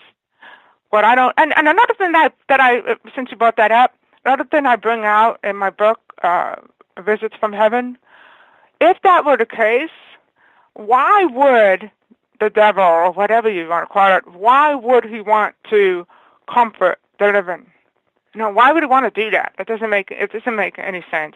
So no, I don't believe in that at all. All right, let's get to the second question from BTO, and he is asking, what is your perspectives, Josie, and the feelings regarding once one moves from the physical body, should the person actually enter a portal and or light, or simply say to oneself, I just want to go home? It depends on, do you want to be stuck here? Do you want to, what I've heard and what I've seen is it's actually a choice. There are people who choose not to cross over. There are people who choose not to go into the light. I mean, I read an interesting story about a woman. There was a spirit that was in this home, and the woman's young son could see this spirit. No one else in the home could see this woman but the son, right? And when they communicated, they had a medium come in that actually sat there, and they were asking questions of this spirit. And what she said was she didn't exactly live a holy life, so she was afraid to cross over. So she chose to remain in that home. But But in my opinion, you should cross over because, God is all loving and God is forgiving. And that's another reason why it's so important to understand about the afterlife and to read books about the afterlife, so people understand what they can expect on the other side, and maybe it will take away that fear. Like, people ask me all the time, are you afraid of death? And my answer is, I'm not afraid to die. I'm not afraid of death at all. But I am afraid of how I'm going to die. I don't want to be hit by a truck or something. But I'm not afraid of dying. See, I'm petrified. I am absolutely petrified. That is my one fear in life is death. And it's funny because Everett Themer, our news guy last night, did this story about cryogenics. You know how they are freezing people's bodies. Yeah. And I literally, as he was reading that, I was holding myself, like gripping my chair, having an anxiety attack, listening to him because I thought, oh my gosh, like I'm 45 years old and technically my life is over half over and I'm not liking this. And what do I do when I die? What if there's nothing there? And all of a sudden all this brain activity starts going and I start having an attack. I mean, that's just the truth of it. The whole thing with freezing the body, there was a special on TV last week, a show called In Search Of. Yeah. And that kind of freaks me out. I mean, they freeze the body, they detach the head, and I mean, I don't know. If we are more than the physical body, which we are, and the spirit is no longer there, so what happens then, Dave? I was thinking about this as I was watching the show. I mean, I would have loved to have been a guest on that show because I would have given them an earful. So what happens years from now when they put the body back together and they can so-called, bring us back to life? Is suddenly the spirit there, Oh, I know. It just really blows my mind. But why are you so afraid? I mean, you cover this topic all the time. Yeah, I think it's because I just enjoy living so much. I just enjoy living, and the thought that what if, like, even though I'm a believer in God, I'm a believer in the other side, I have a personal relationship that I don't push on anybody in this field. It's for me and me alone. And I've had enough experiences to know and to confirm for me that there is something out there. However, there's that little, as we say in journalism, there's that little piece of your skeptical brain that kind of says, well, what if it's all your imagination and there really is nothing? What do you do? Well, I don't know. I mean, for me, I can tell you that there is no death, but death is really, if I had to describe it, I was on a radio show one time and the host asked me, Josie, what is death? And I said, well, I can tell you what it isn't, and death is not the end. But honestly, if I had to really describe what death is a transformation. It's a transition. It's going from one form to another. I mean, we came from spirit and we go back to spirit. So, you continue to live, Dave. You just continue to live in a different form. But I do understand what you mean, because we, our ego selves, spiritually, we know who we are. Spiritually, we know who we are. We know where we're going. We have no fear. But that ego in us, it makes us question things, makes us afraid. So I understand where you're coming from. Let's get to another question here. This one comes from Adam, who is asking, Josie, with your hearing impairment, do you feel that your personal abilities have increased because of that? I absolutely love that question, and I'll tell you why. Because interestingly, I'm clairaudient, and what that means is I can hear spirit. And when I hear spirit, Dave, I can hear it 100% clear. But yet, in this earth, I'm hearing impaired. So that is very interesting. And I wonder, am I able to hear spirit? Is that sense heightened because I'm hearing impaired.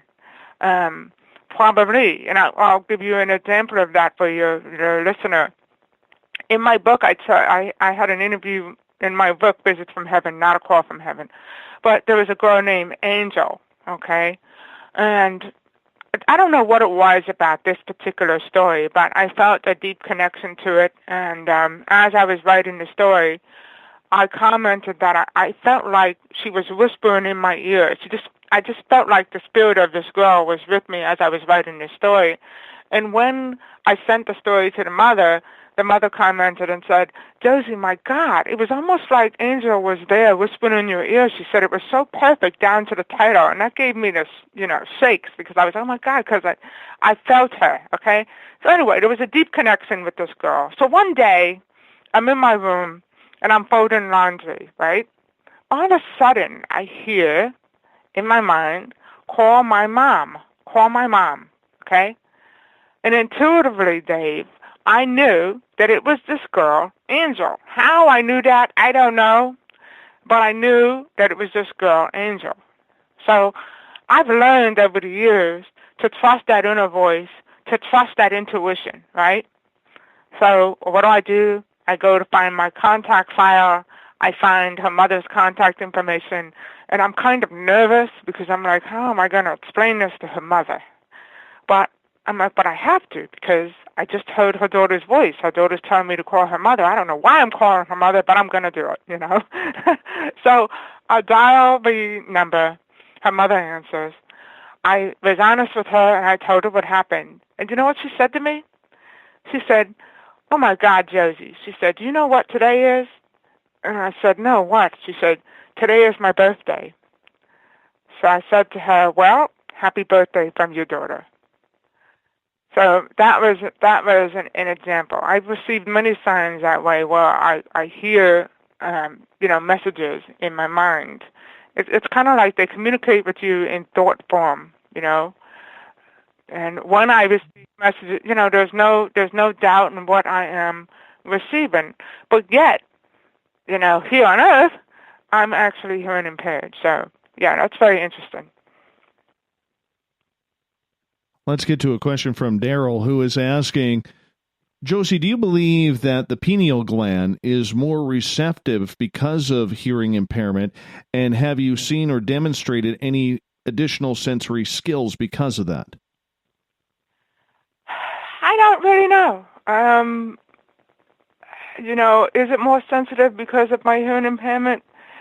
Maybe. I mean, I can tell you that I am a very sensitive person. I mean, but I don't know. I really can't answer that question. I can tell you as far as my hearing, I am clairaudient, which I find very interesting. I do receive messages in other ways, but that to me is the most amazing, that I'm able to actually hear messages from the other side. Mm-hmm. Perfect. Let's get to another question here. This one comes from Uncle Dale, who is asking, why do you think then the Bible tells us Christians should not consult with mediums and fortune tellers? As I said before, what the Bible says is that these messages are actually, it's the devil. It's, people on the other side that are deceiving us, and we're not really hearing from our loved ones. We're actually hearing from evil entities or what have you, okay? And maybe that might be the case in some cases, maybe in some cases it's not really their loved one, but I can tell you in my case and in most cases, it is their loved one coming through. Like the story I told before, Dave, about the boxing. I mean, right. How is that? How I didn't even know that. My mother didn't even know that. So how do you explain something like that? And another thing is that when you receive these signs from a loved one directly, you know that it's your loved one. There is no doubt. So that's why the Catholic Church says that, and that's why the Bible says that, because they say it's not really our loved one, it's actually the devil or an evil entity disguising themselves. And yet they are psychics themselves. Yeah, right? That's the I one. know. That's the one head scratcher I have. Let's move on to another question. One of our listeners in New Jersey, Kufunya, is asking, do you have any events where you will be speaking or signing in New York or New Jersey coming up? Not for the rest of the year. I'm busy working on my new book, and we also just finished a pilot for television based on my book, Visits from Heaven.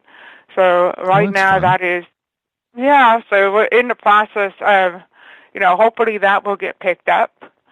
So that was a long, job. I mean, it took a while to do the pilot, and we interviewed a lot of wonderful people, and I'm really excited about the show. So, if it gets picked up, I'll let you know. Awesome. We definitely would like to hear that. Let's get over to Tripster's question.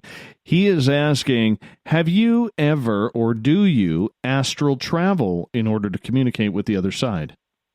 No, the only time when I mentioned my visit from Rich, when I actually saw my husband's friend, I didn't realize it at the time, but it actually was an out-of-body experience. I couldn't understand when I was having that experience.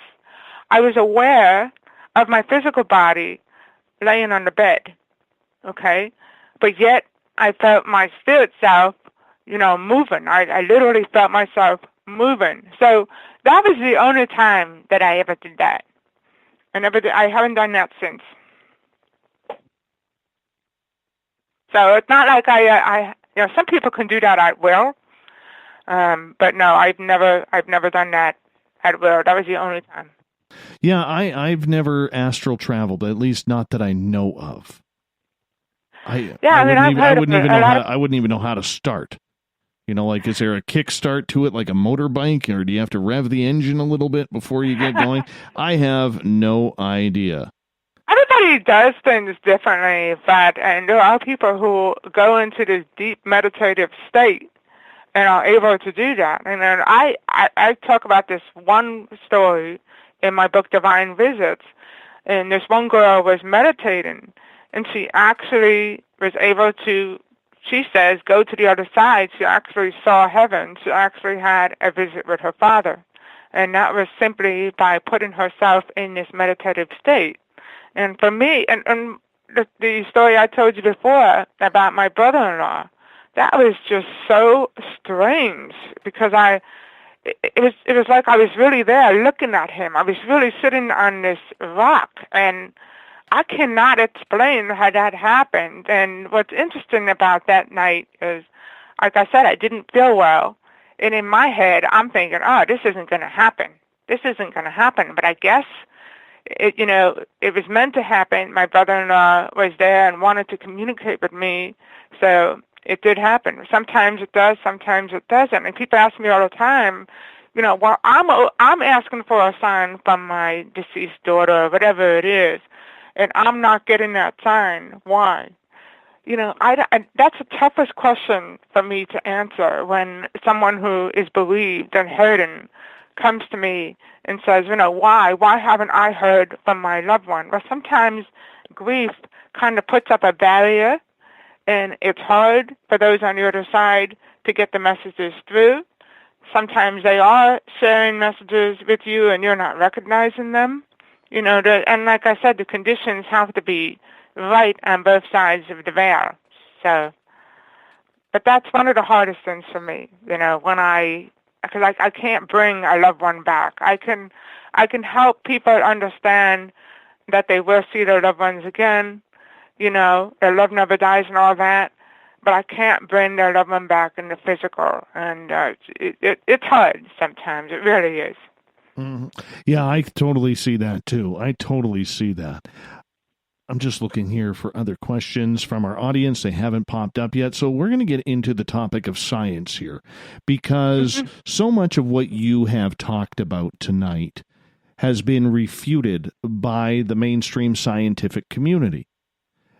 Would you agree that the realm of the scientists, where their role is to really break down everything theory by theory, where they say there is nothing after life. We just become dust in the wind, worm food, whatever you want to call it. I do think that is changing. There are a lot of scientists out there who are beginning to realize there's much more to this than they realize, or maybe more than they would want to admit. And the big thing right now is the study of consciousness. You know, what is consciousness? Consciousness is our awareness. It's who we are. It's our perception of things, right? And the other day, I was telling you, I was watching that show In Search Of, and they were interviewing a man who had a near-death experience. And one of the things he said really struck me. He said, you know, 1 minute I was conscious, and then I wasn't conscious anymore. He goes, I was on the other side, and I saw all these people walking, and I was in this hallway, and I'm thinking to myself, well, if you saw those people and you were in that hallway, well, then obviously you were conscious. You know, obviously you were still aware. So what they're trying to pinpoint is, well, then what exactly is consciousness? You know, that is, you know, like Eben Alexander. Eben Alexander was a neurophysician, a neurosurgeon, and he had a near-death experience, okay?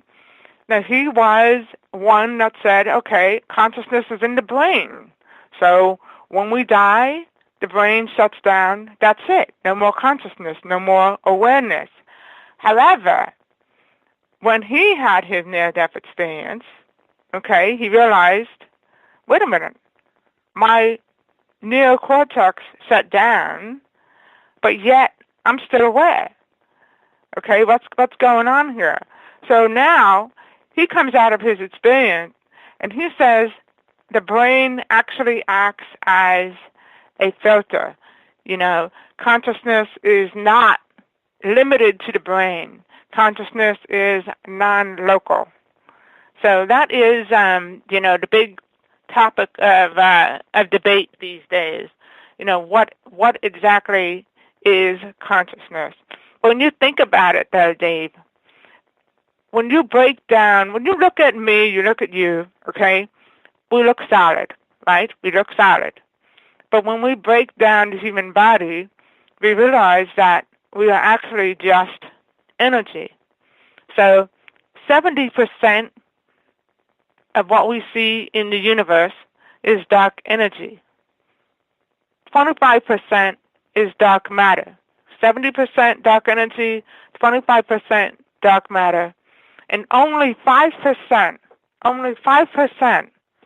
is what we can see. Okay? So think about that.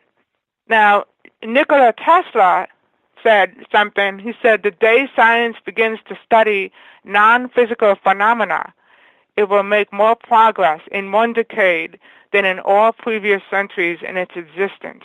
And something that I always say, the nature of reality will continue to be masked by the mysterious, and science will continue to fall short until researchers study the unseen. So we are, you know, seeing more and more of that. Like Dr. Sam Pania, for instance. Dr. Sam Pania just recently published a survey about all these people who, you know, were under cardiac arrest.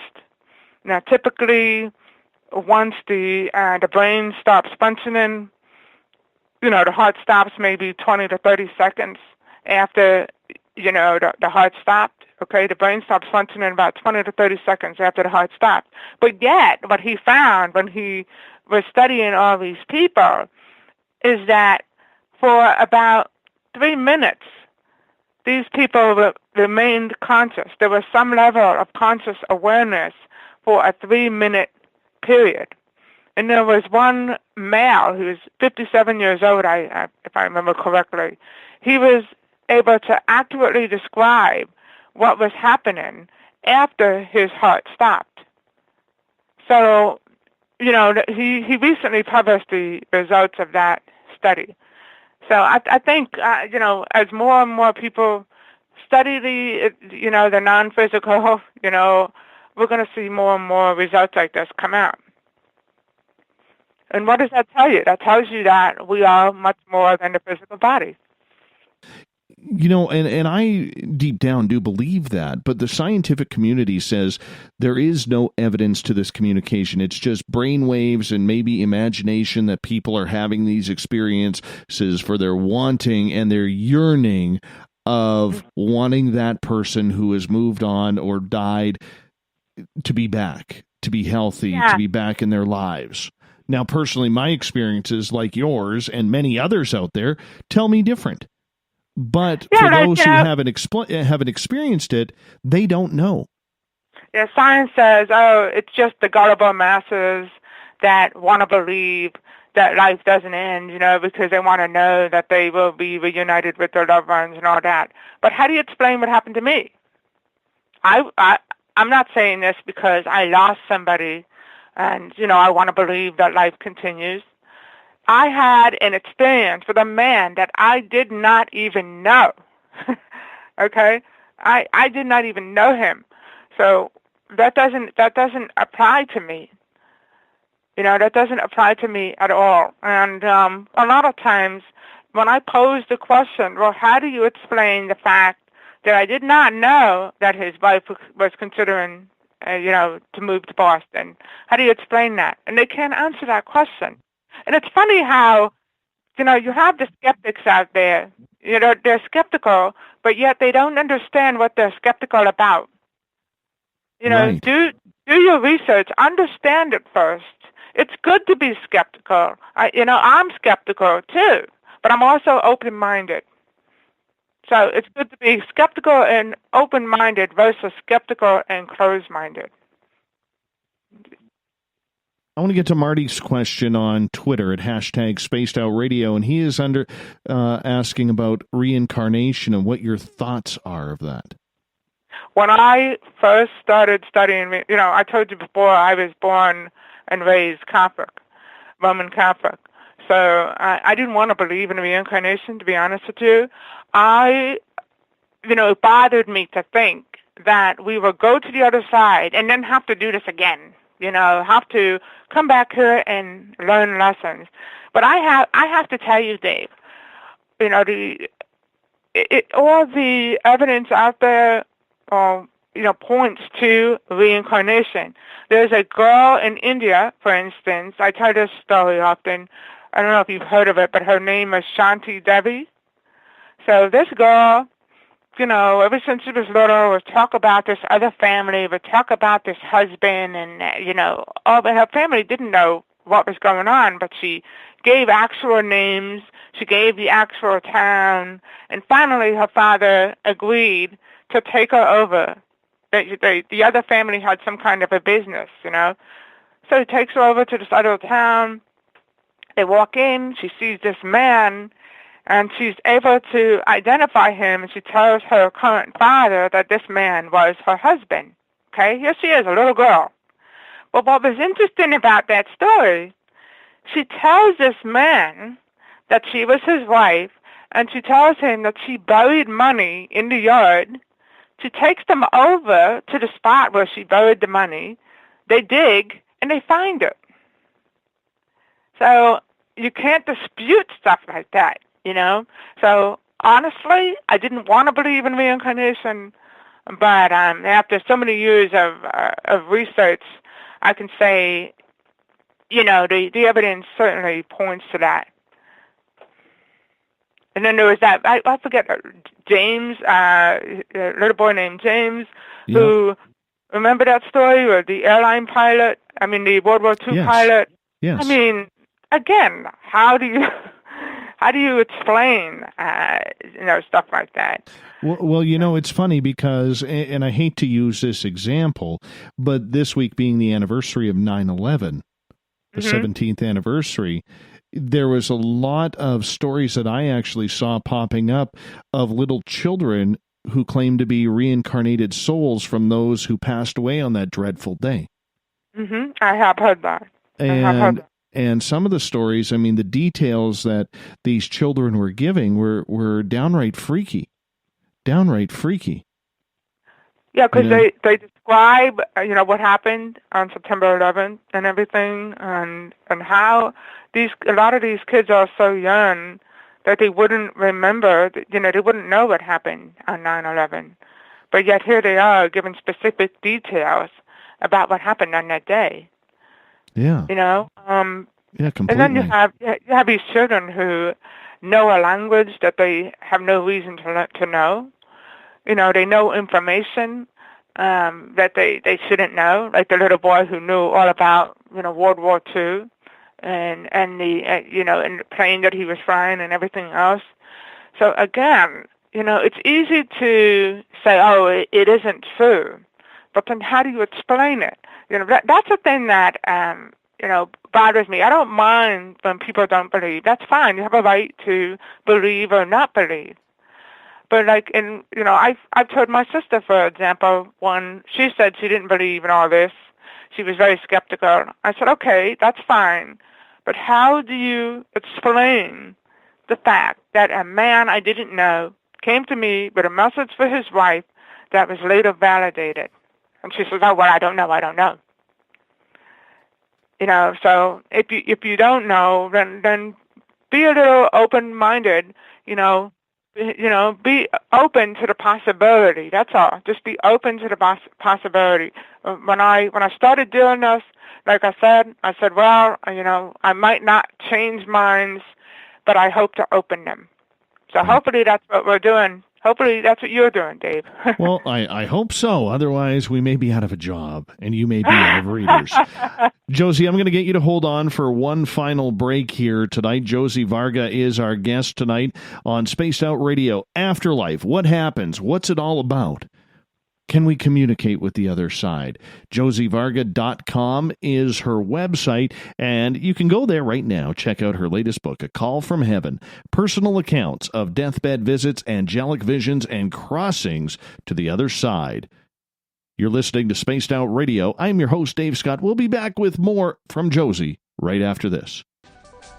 Are you tired of being blocked, shadow banned, or placed in jail for simply posting your thoughts on social media? Social Media Freedom can take care of that for you. Social Media Freedom is the newest and one of the best free new apps that allows you the freedom to post what you want, when you want. It takes seconds to download from your app store. Come join the tribe at Social Media Freedom. It's time to set yourself free. The first annual Caribou Paracon is happening September 28th to 30th in the 108 Mile Ranch, British Columbia. Brought to you by the Canadian Society of Questers and Spaced Out Radio. Come listen to our featured speaker, Grant Cameron, along with Elizabeth Anglin, Paisley Town, Mike Moran, Eric Cooper, and more. It's a 3-day supernatural adventure at the Spruce Hills Resort and Spa. Tickets for the weekend are $150 Canadian. The Caribou Paracon, celebrating everything paranormal. A timepiece is a reflection of who you are, and what better way to show off the real you than with an Escape watch? Escape is a lifestyle brand accessorizing your days and nights. Choose to escape and create the life of discovery that you deserve. Dream, play, unite with your own personalized Escape watch. Head to escapewatches.com. There is no time like the present to enjoy your escape. Use promo code SMF2017 for your 20% discount today. Looking for a place to advertise at a very reasonable cost? Look no further than Spaced Out Radio. SpacedOutRadio.com has an advertising tab that you can click to check out our daily, weekly, and monthly packages to play on the radio, or our website including social media. From commercial spots to banners, we have it all. Check out our competitive pricing today. Find yourself constantly looking up in the sky, looking for answers? Have you had extraterrestrial contact? Are you an abductee? Looking for answers to your experiences? Hi there, I'm R. Keith Andrews, Spaced Out Radio's resident ET expert. Join me live the first Friday of every month where I take questions from the Spaced Out Radio chat room and help you understand those from the far-off world. It's 2 hours of knowledge every experiencer should listen to. Hope to see you there. Are you intrigued by Paranormal Talk Radio? You'll love the new Paranormal Radio app from TalkStream Live. You'll find a great selection of talk shows covering UFOs, ghosts, strange phenomena, and much more.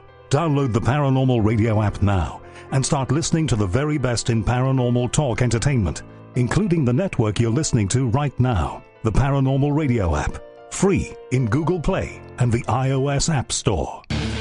The Call of the Wild is in Vancouver. The Moose Vancouver is one of the hottest bars and restaurants in the city. Open until 2 a.m. nightly, the Moose will rock you like a hurricane all night long. Great food with everything on the menu at $6.95 near the corner of Nelson and Granville. Get your horns up and come rock with us. The Moose Vancouver, the official rocking bar of Spaced Out Radio. Are you an experiencer? Have you had run-ins with strange creatures you can't explain? ETs, Dogman, Bigfoot, werewolves? They're enough to scare the daylights out of anyone. Hi there, I'm Butch Witkowski from your 4-Cop. And on the last Monday of every month, you can listen to me and the host, Dave Scott, talk about the weird and the strange being reported on Spaced Out Radio. I'm going to bring my investigations and sources, you bring your experiences, and we'll figure out the rest together. Strange Days on Spaced Out Radio. Come tune us in at spacedoutradio.com. You hear footsteps in the empty room above you. A rocking chair begins rocking by itself. Don't be afraid of the things that go bump in the night. Reach for Spirit Storybox, the iPhone app the Huffington Post UK called the only ghost hunting app you will ever need. Spirit Storybox. The spirits are telling their stories. Are you listening? You know, it's hard being the bad man of ufology, but that's just the way that I like it. This is Chris George Zuger, and I'll be hanging out with Dave Scott and SOR scientist Chris Cogswell for Reality Paranormal, the second Wednesday of every month. And our job is to break it down and come to conclusions as to what is really going on in the supernatural world. I'd love for you to join us and bring your questions for us to investigate right here on Spaced Out Radio. Visit purpleplates.com today. For over 40 years, the Purple Energy Plates have been delivering amazing results for their many customers. Inspired by the great genius Nikola Tesla, the harmony, healing, and energetic effects of the plates have proven over and over to be beneficial and often miraculous to thousands of customers. Check their site for daily specials and choose from their many energy products. You won't be sorry. Visit them today at purpleplates.com. When it comes to the news, we look for the stories that the mainstream won't cover. Welcome to Spaced Out Radio's The Encounter. This is News Director Everett Thiemer. The Encounter is about the weird and strange stories that occur daily, and we scour the world looking to bring them to you. You can hear me with Dave Scott every Monday through Friday in our Encounter news segment. Read us online at spacedoutradio.com or check us out and give our Facebook page a like at SOR The Encounter. So come give The Encounter a read. From the mile-high state of Colorado, sharing our signal around the world, I invite you to Spaced Out Sundays. Hi, I'm Tessa Nicole Thomas, and I'm closing out the week by taking you on a paranormal journey to the world of the weird. Ghosts, aliens, psychic phenomena, I will hit it all in your questions too. So let us highlight the paranormal for you. So come join me for Spaced Out Sundays starting at 9 p.m. Pacific, 12 a.m. Eastern, only at spacedoutradio.com. The views and opinions expressed by tonight's guest and topic of discussion do not necessarily represent the official policy or position of Spaced Out Radio, Spaced Out Weekend, Spaced Out Radio Limited, its hosts, syndicated carriers, or anyone associated with this broadcast. You're listening to Spaced Out Radio with Dave Scott. Follow Dave on Twitter at Spaced Out Radio and hashtag Spaced Out Radio, and on Facebook, Spaced Out Radio Show. Now, back to the program. Welcome back to the third and final hour of Spaced Out Radio tonight. I am your host, Dave Scott. Thank you so much for being with us. Tomorrow night on the show, cryptid expert David Weatherly joins us with his strange tales. We get going at 9 p.m. Pacific, midnight Eastern at spacedoutradio.com. We say hello to everyone listening in on the SOR Radio Network and Deep Talk Radio. Don't forget, you can also check out all of our archives for free. Go to youtube.com/Spaced Out Out Radio, do me a favor, hit that subscribe button. Bill Cardwell has set the password for tonight in the SOR Space Travelers Club. Nihiller Tickle. I have no idea how to pronounce this one, but Bill sets the password each and every night right here on the mighty SOR. Our website is spacedoutradio.com, where we have a plethora of features for you. You can rock out to Bumblefoot, shop at our store, read up on the encounter online, and so much more. Now, if you're trying to get into certain areas, we are working on our website for our new launch October 1st as we get things going and prepared for there, so we're going to have some new swag up as well. Don't forget, you only have 2 weeks to get your tickets for the first annual Caribou Paracon presented by Spaced Out Radio and the Canadian Society of Questers. Go to questers.ca. That's questers.ca. Click on the fall conference. You can see our great lineup there. I want to see you all up here. Come on up. We got plenty of room. Plenty of room for all of you at the Spruce Hill Resort and Spa. For the final time tonight, we introduce our guest, Josie Varga. She is talking about afterlife. What's it like to communicate with those on the other side? Her website is Spaced Out. That's my website, spacedoutradio.com. Hers is josievarga.com. And there you can also purchase her brand new book, A Call from Heaven, Personal Accounts of Deathbed Visits, Angelic Visions, and Crossing to the Other Side. Josie, welcome back. Hi, thank you for having me again. Right before the break, we were talking about science and the reasoning behind mainstream science not wanting to take this field very seriously. Did you want to add to that? Yeah, I just wanted to mention, I'm sure you've heard of the double slit experiment. Some of the greatest minds. I have, but if you want to fill our audience in on them, that would be great. Okay.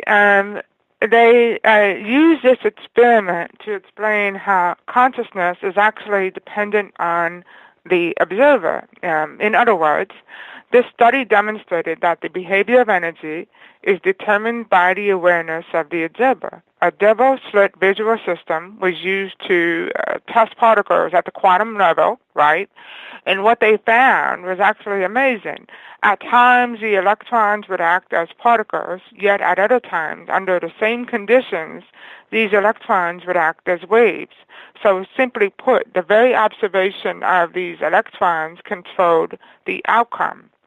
So therefore, they said consciousness, therefore, shapes the nature of reality. So quantum physics discovered that everything in the universe is made of energy. So as I said before, yes, everything looks solid, but if we break down matter down to the smallest observable level, okay, we discover that it's energy.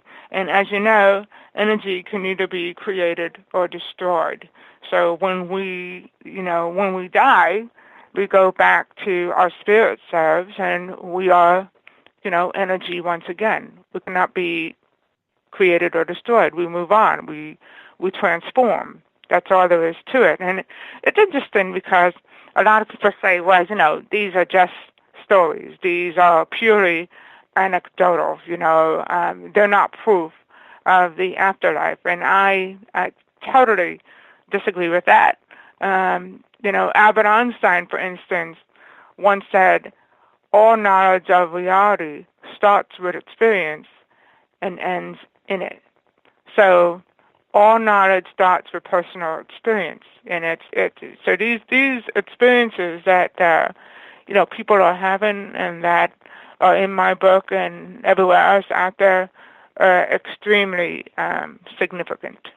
And one of the things that I mention in A Call from Heaven is what I call the VBU method, Dave.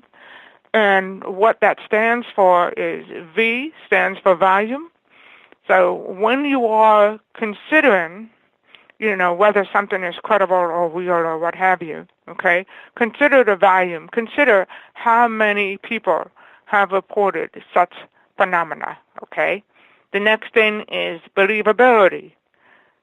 How credible are they? When I set out to write A Call from Heaven, for example, I interviewed a lot of doctors and nurses and, experts in the field. So how credible are these stories? And the last thing is uniformity. How similar are these claims? What I always say about these metaphysical phenomena, they are all so alike, yet so different. Like when I was doing, research on near-death experiences, I honestly couldn't believe that. There are so many different types of experiences out there, yet they are, alike in so many ways. Like so many people report the feeling of peace and love and all that, So they're different, but they're also very much alike. So, and like I said before, it is in studying the non-physical world that I think science will finally come to understand the physical world. And also I mentioned how 70% of the universe is dark energy and 25% is dark matter, and only 5%, Dave, is what we can see. So what is that dark energy? What is that dark matter? There's more to life, there's more to the universe than we understand, and maybe we will never understand everything. I think we're going to understand more and more, but maybe there are some things that we will never understand until we ourselves cross over. I don't know. I want to ask you about heaven and hell, because I think when we take a look at the afterlife, it all comes down to one of those two segments. Are you going up or are you taking the elevator down? And I'm wondering if there are a lot of people out there whom you have talked to who have been able to express any type of opinion on the afterlife and where we go. Now, there are some people who say that they had a near-death experience and they actually had a negative experience.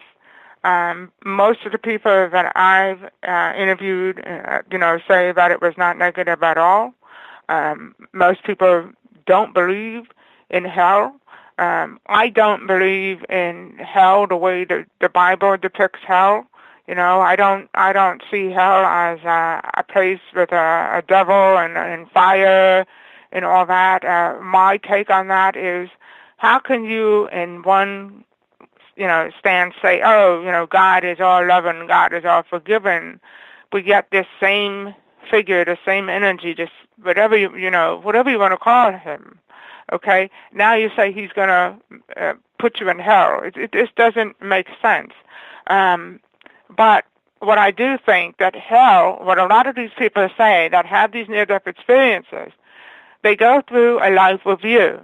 Okay, not everybody goes through a life review, but many, many people go through a life review when they have an NDE. And what happens, Dave, is they're actually able to experience the pain that they caused someone else through their eyes. So say I did something to you, okay?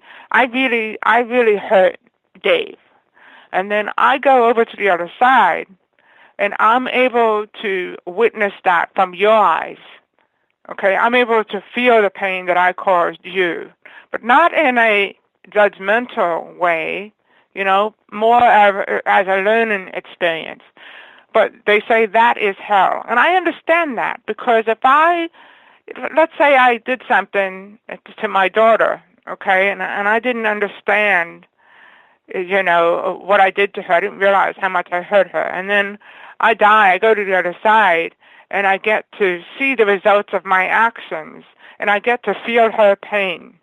To me, that's hell. So I don't see hell as the way they depict it in the Bible, the fire and all that.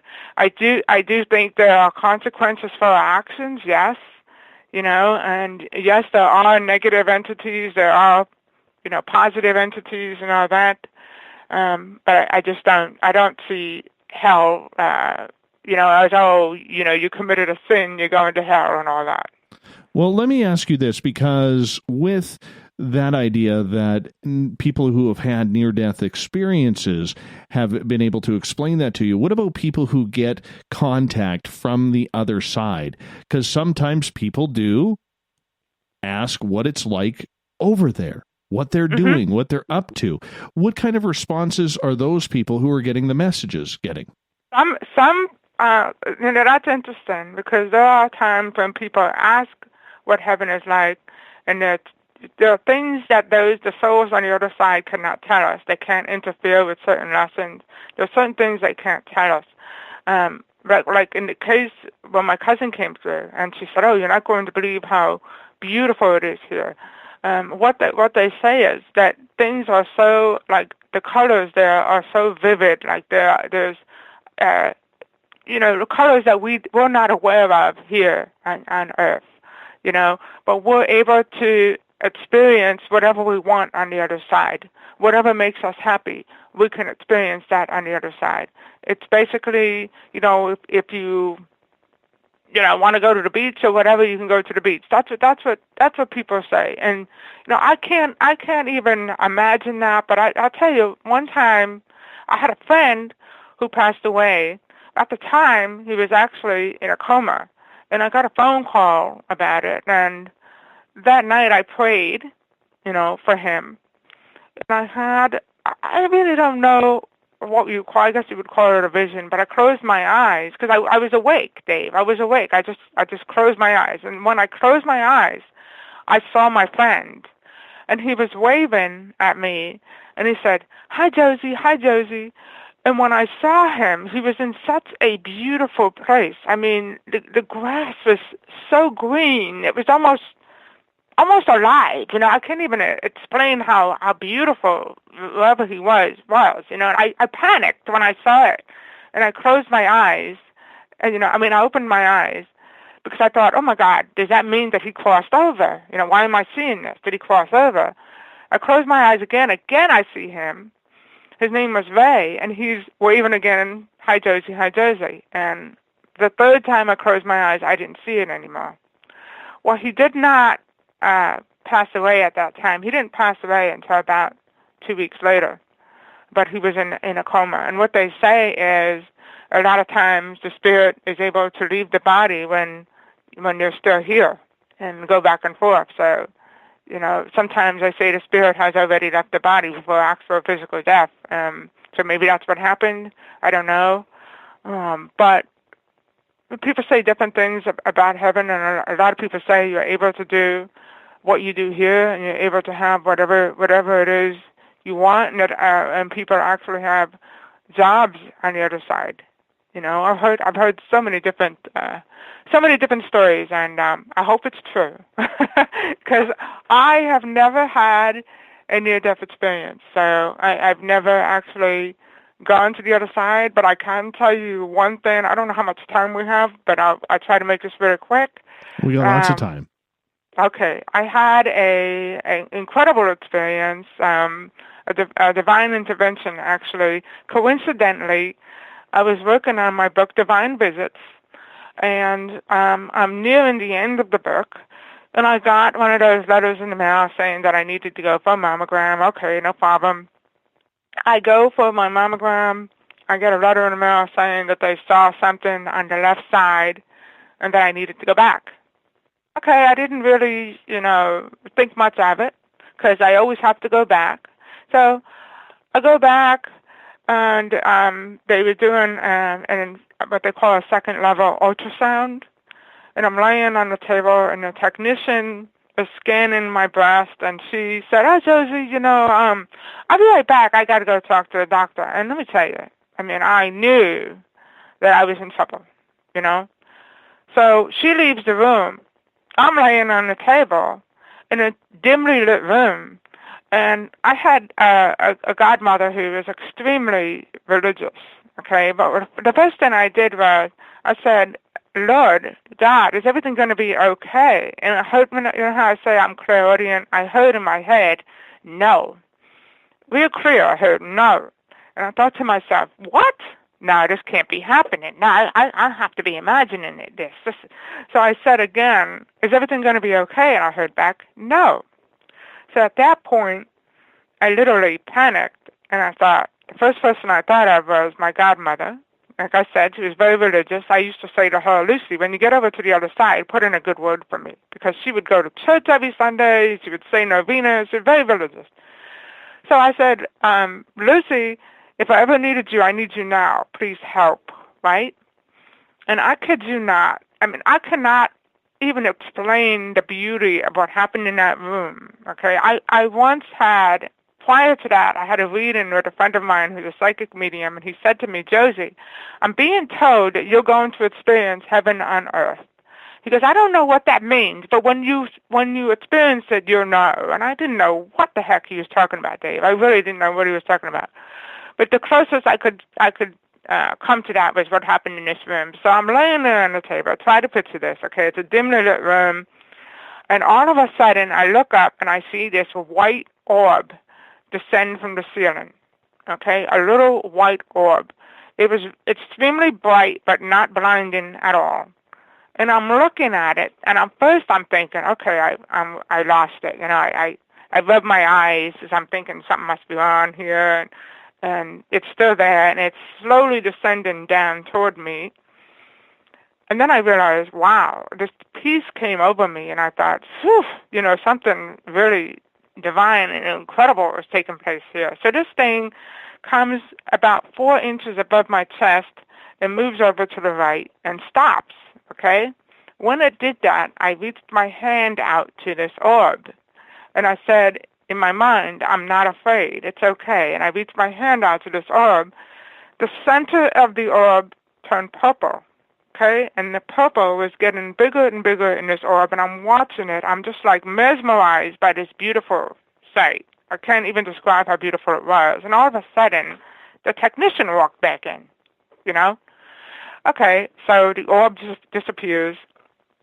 She finishes her scans, and I'm not thinking at all about what she's doing, because now I'm thinking about that incredible orb, you know.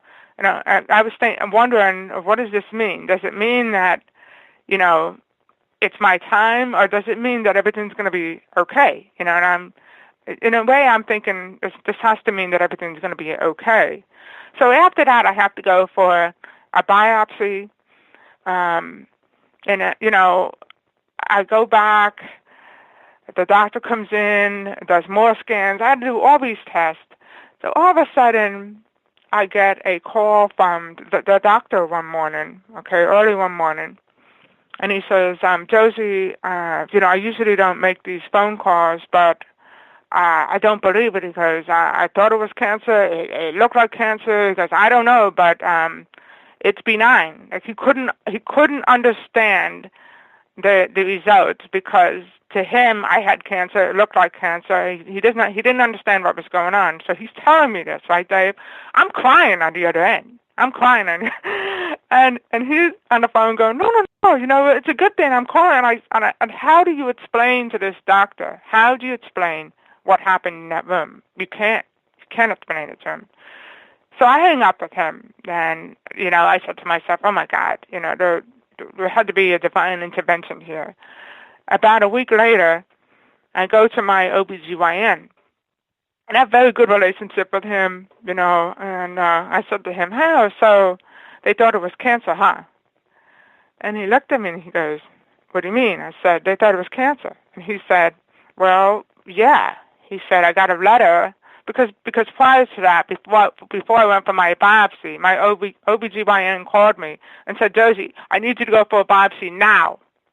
And I could hear the panic in his voice, okay? And like I said, we have a very good relationship. He cares about me, so I could hear the panic in his voice. I knew it wasn't good. So he told me that he got a letter from the other doctor saying that they thought it was cancer, it looked like cancer and all that. And how he said they can't explain what happened. So I told him what happened in that room. You know, I told him what happened in that room, and he looked at me and he said, well, there are things that I guess we will never be able to explain. He said, but let's just be happy that it happened. But I mean, I can explain it because I witnessed that orb, and it was incredible. It really was. We only got about 5.5 minutes left with you tonight, and this has been just a phenomenal show. Thank you so much. I want to make sure we get Jade's comment in here, or question. She is asking, what about people who feel the pain immediately after they have done harm to the other person? I wonder if one would still have to go through feeling it once on the other side. I don't know. I can't answer that question. But when you go to the other side, like I said before, it's not like you're actually, you're not feeling the pain in a judgmental way. You're feeling the pain just as a learning experience. So, in my opinion, I think you would still have to experience that on the other side. Because on the other side, Dave, we're not going to experience that the way we experience it here. On the other side, we understand the reason behind our actions, and more than we understand it here. So I think in my opinion, like I said before, I never had a near-death experience, but from what I understand, from my research, I think you would definitely also experience it on the other side, because you would experience it on a different level. On the other side. A lot of people have different definitions of what is the other side, and this is what Debbie in the chat room is asking. What is your definition of the other side? The other side, people say it's heaven. People say it's another dimension, and that's how I really would describe it, because like I said, it's really a transition, and, our loved ones are still around us. They can still hear us. When we talk to them, they can hear us. So they're not far away from us. They're just on a different level, on a different plane. They're at a higher state of consciousness. There's all these different definitions of heaven, but it's kind of hard to describe, because, is it a physical place? Yeah, I think it's a physical place. I think heaven, like I said before, when I had my experience, I described it as more real than here. So the other side is really reality, and this is kind of like a school or what have you. But I tell you what, it's beautiful over there, that's for sure. One final question for you, and this isn't, and I should have probably asked this earlier because it's kind of a deep question, but there is a lot of conjecture about the fact that people who commit suicide are stuck in a purgatory type place and not knowing whether they're going to go up to heaven or down to hell, because they got a lot of learning to do as to why they self-harmed themselves. Where do you see suicidal victims in all of this? I tell you, that's a question that I get all the time. People, it really saddens me. I have suicide in my own family, okay? And to think that because somebody's committed suicide, they're going to go to hell is absolutely wrong and totally untrue. And what happens is when they commit suicide, they cut their lessons short, okay? So if you came here to learn a specific lesson or evolve or whatever, okay, and you didn't get to do that because you actually chose your death, then you'll have to come back and do it again. But it's not like, when you go to the other side, you still experience heaven. You're not going to go to hell or anything like that. God is still understanding. They have guides over there who help people who commit suicide. But the only thing is you have to, again, learn your lessons. So, but that's not, I don't think that that's such a bad thing. Suicide is never the right answer. It scares me sometimes. I had one person say, okay, well, one woman in my group threatened to commit suicide, and I had to contact authorities and everything. They say, well, if there is an afterlife, Josie, if you're really telling me that there's an afterlife, well, then okay, I'm just going to commit suicide so that I can be with my son or what have you. No, that is never the right answer. Suicide is never the right answer.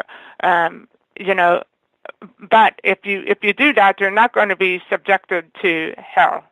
You will have to learn your lessons again, but you should not decide when you're going to die. That is a decision by God, the angels or whatever. I agree. I don't think, yeah. I agree. I literally have 1 minute for you here, my friend, and I would love it if you discussed your books, where your website, where people can find you.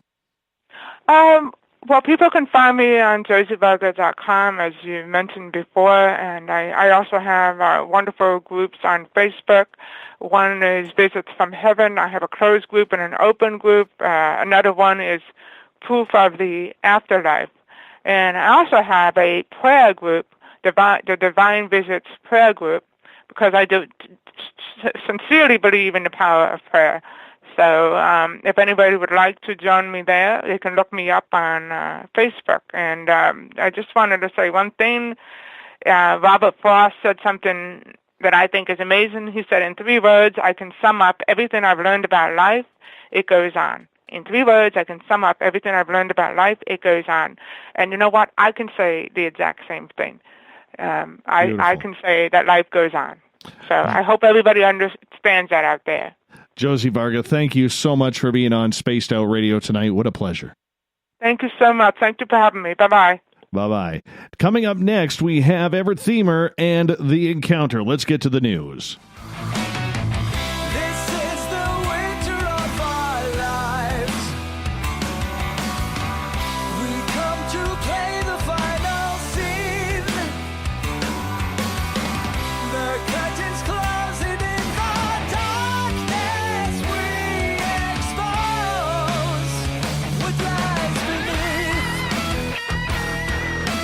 We have entered The Encounter with intrepid reporter Everett Thiemer, as the news is always changing, and that's why we bring you The Encounter, the weird, the wacky, the strange, the WTF, things that make you go, really, and maybe a little scratching of your head.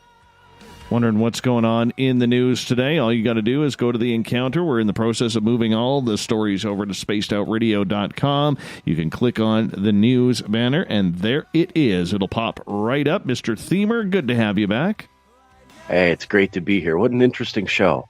Very interesting. Very interesting. And, you know, I really felt like I bonded with Josie, because there's one thing when you're a journalist, okay, and it's been a while since I've been in the trenches, but when you're a journalist, there's kind of a mutual respect, whether you're print, television, radio, doesn't really matter what it is. There's a mutual respect, and you can almost converse in the same type of language. So to be able to have an articulate conversation with Josie about that from a journalistic level, really, really impressive. I do have to admit that. I'd love to bring her back on. Yeah, that was a lot of fun. Yeah, for sure. How's your night going? Yeah, it's going. How's yours going? I'm having a great time here, man. Great time here. I can tell. I'm just still trying to kick this cold.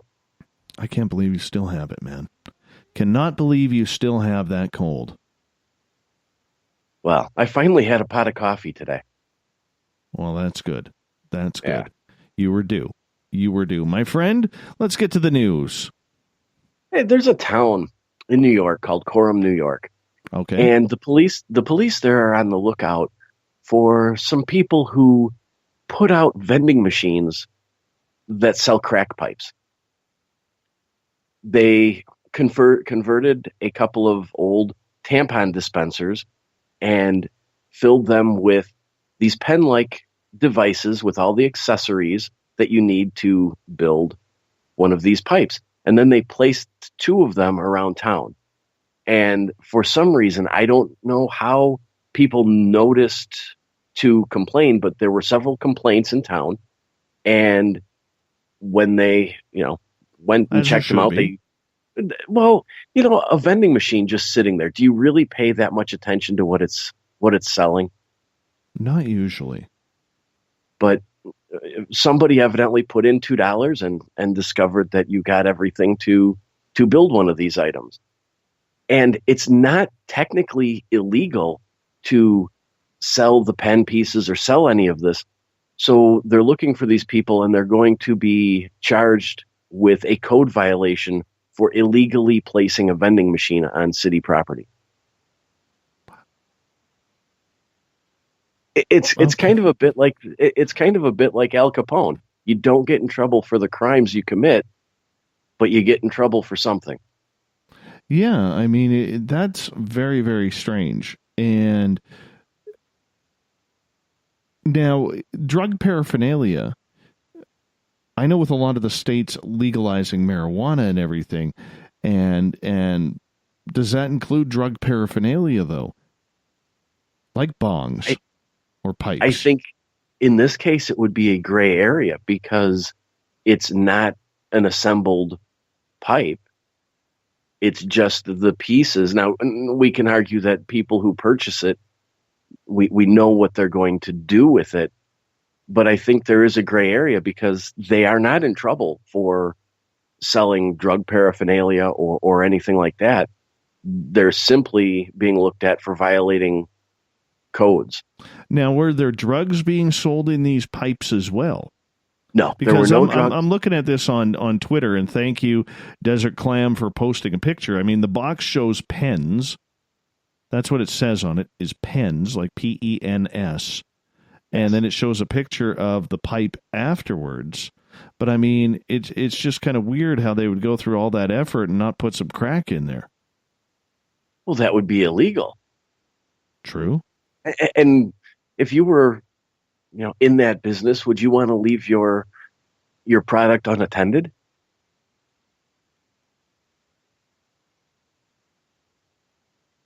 But not really, no. At what point, what's going on in town that they need a vending machine for this kind of thing? Apparently one big party and, everyone's invited. Yeah, maybe it's time for a road trip. No, that whole crack thing doesn't do it for me.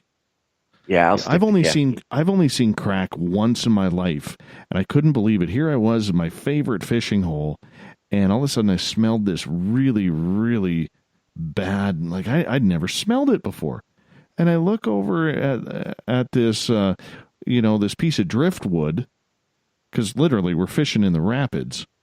And if you've ever had a 20-pound, 30-pound salmon on your line while in the rapids, it's a good run, man. It's a good run. Impossible to bring them in, but it is so much fun. But nonetheless, here were these dudes smoking crack. I'd never seen it before. Never seen it before. And it was disgusting to me. And the guy looks at me and he's like, "Hey, dude, why don't you come on over here, relax, and have a hit?" I'm like, "No, not my thing. I'm not." And literally, I use the excuse, "No, I'm not giving up my fishing hole, man. I got a hot spot today. I am not giving it up to go join you guys." But thank you anyways, because we're Canadian. We got to be polite about that kind of stuff. But were they really smoking it, or were they using it as fish bait? Because no, they were smoking it. They were smoking it. Hank Hill says it makes a fabulous fish bait. Yeah, I have not tried that, and I don't think I ever would. Yeah, it's not worth the risk. Exactly. How you been doing? Give us story number 2 here. There's a French winery called the Mum Winery that is developing and tested in zero gravity on the Vomit Comet a wine or a champagne beverage designed for consumption in space. Okay. And do you not need a proper vehicle to enjoy that wine up in space, or are they sending it to the ISS? Well, apparently it's planned to be on the commercial flights, once they start running recreational flights or things like that, private flights up to space. But it's a beverage that it's put into a special dispenser, and it's dispensed as a foam, which you release into the air and then scoop up with a glass and, I guess, inhale, drink. Snort. I mean, since we're on the drug topic right now, because it would have to be dehydrated in order to get up there, would it not? Apparently not. It's in this special pressurized dispenser that keeps it. It's stored at the top of this dispenser, and then it's released through the bottom. And I imagine it's mixed with something as it comes out, and it generates this foam-like product that you collect floating around in the cabin potentially.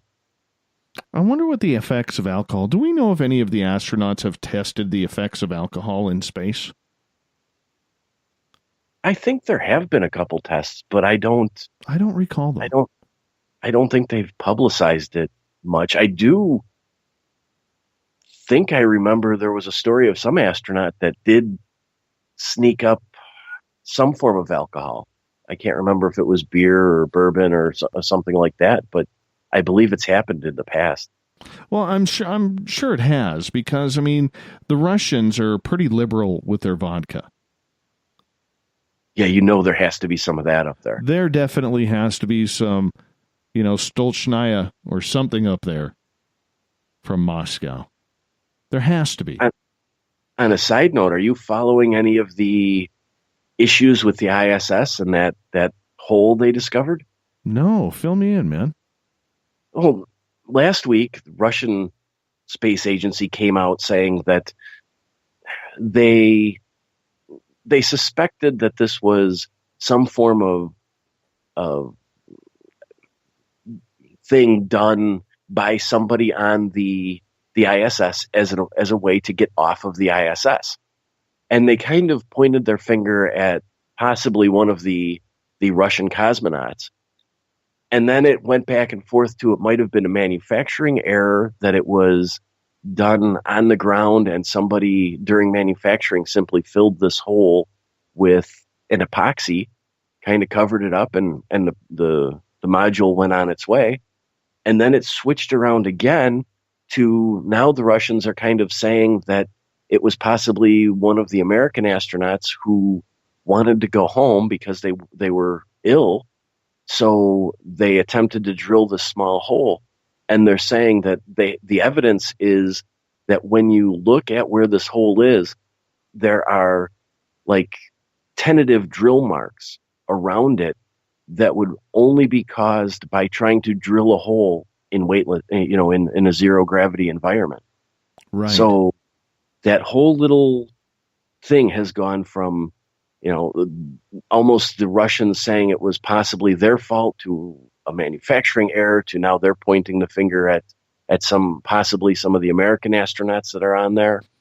So, country aside, I could not imagine what it's like living 350 miles above the earth. I mean, take away the beauty of it all and the magic of the moment, because you're one of just a handful of people on this planet that will ever get to experience that at this time.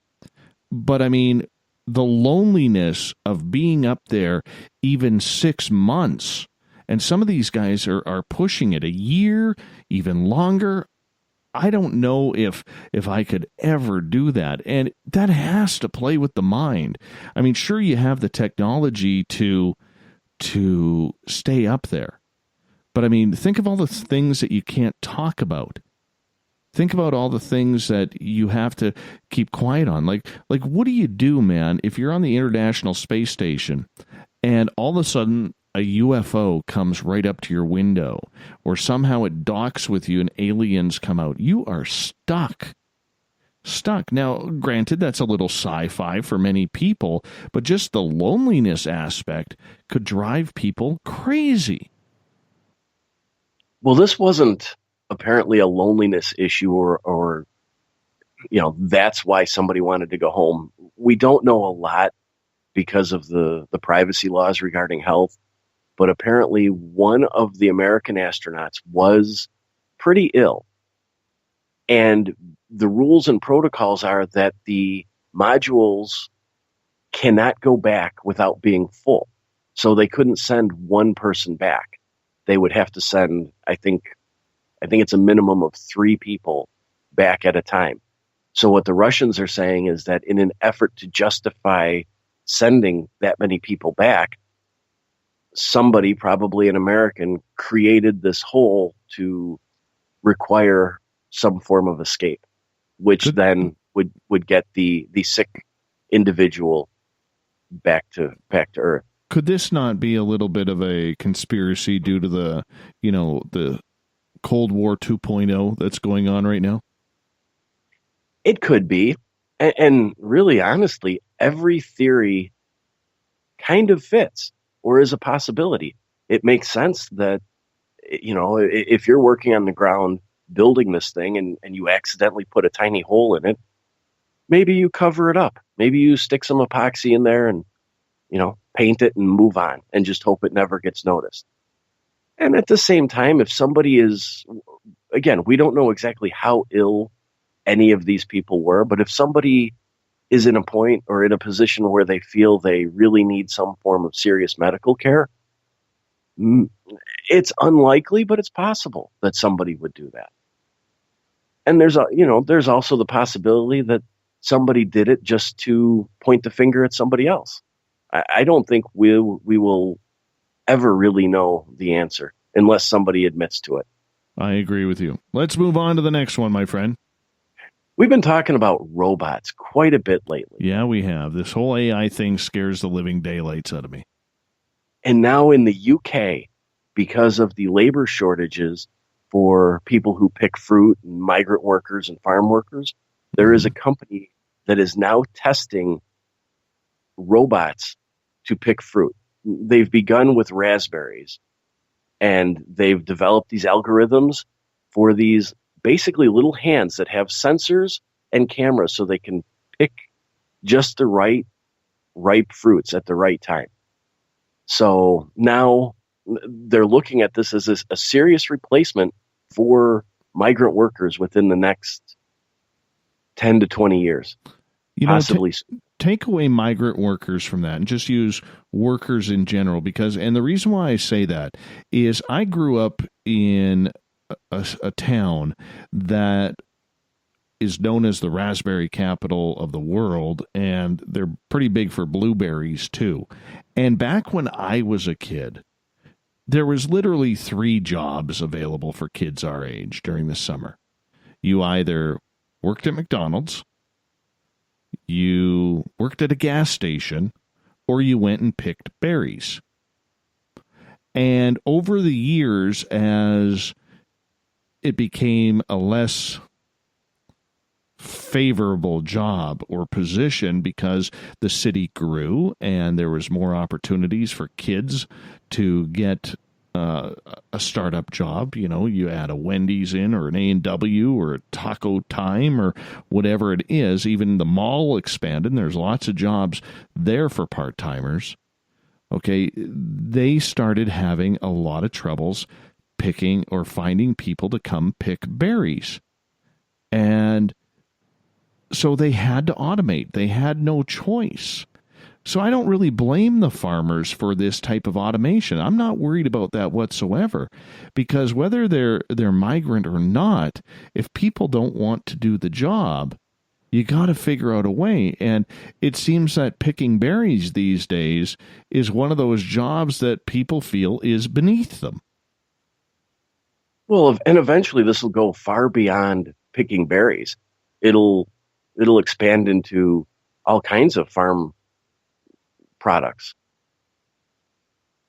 And I don't think the term migrant worker anymore is really derogatory or anything, because as this labor shortage increases, essentially, you're right, more and more people are not willing to do the work or not wanting to do the work. The workers that do it or are willing to do it, especially in the UK, are having to travel more and more because there's more demand for their services.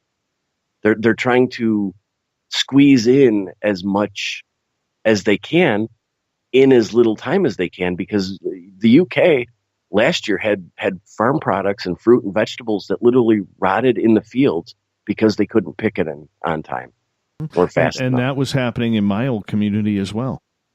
And some of these machines that they have, they're hundreds of thousands of dollars. But I mean, it puts the berries, it shakes the branches, puts the berries right onto a conveyor belt, and they're self-loading now. Right?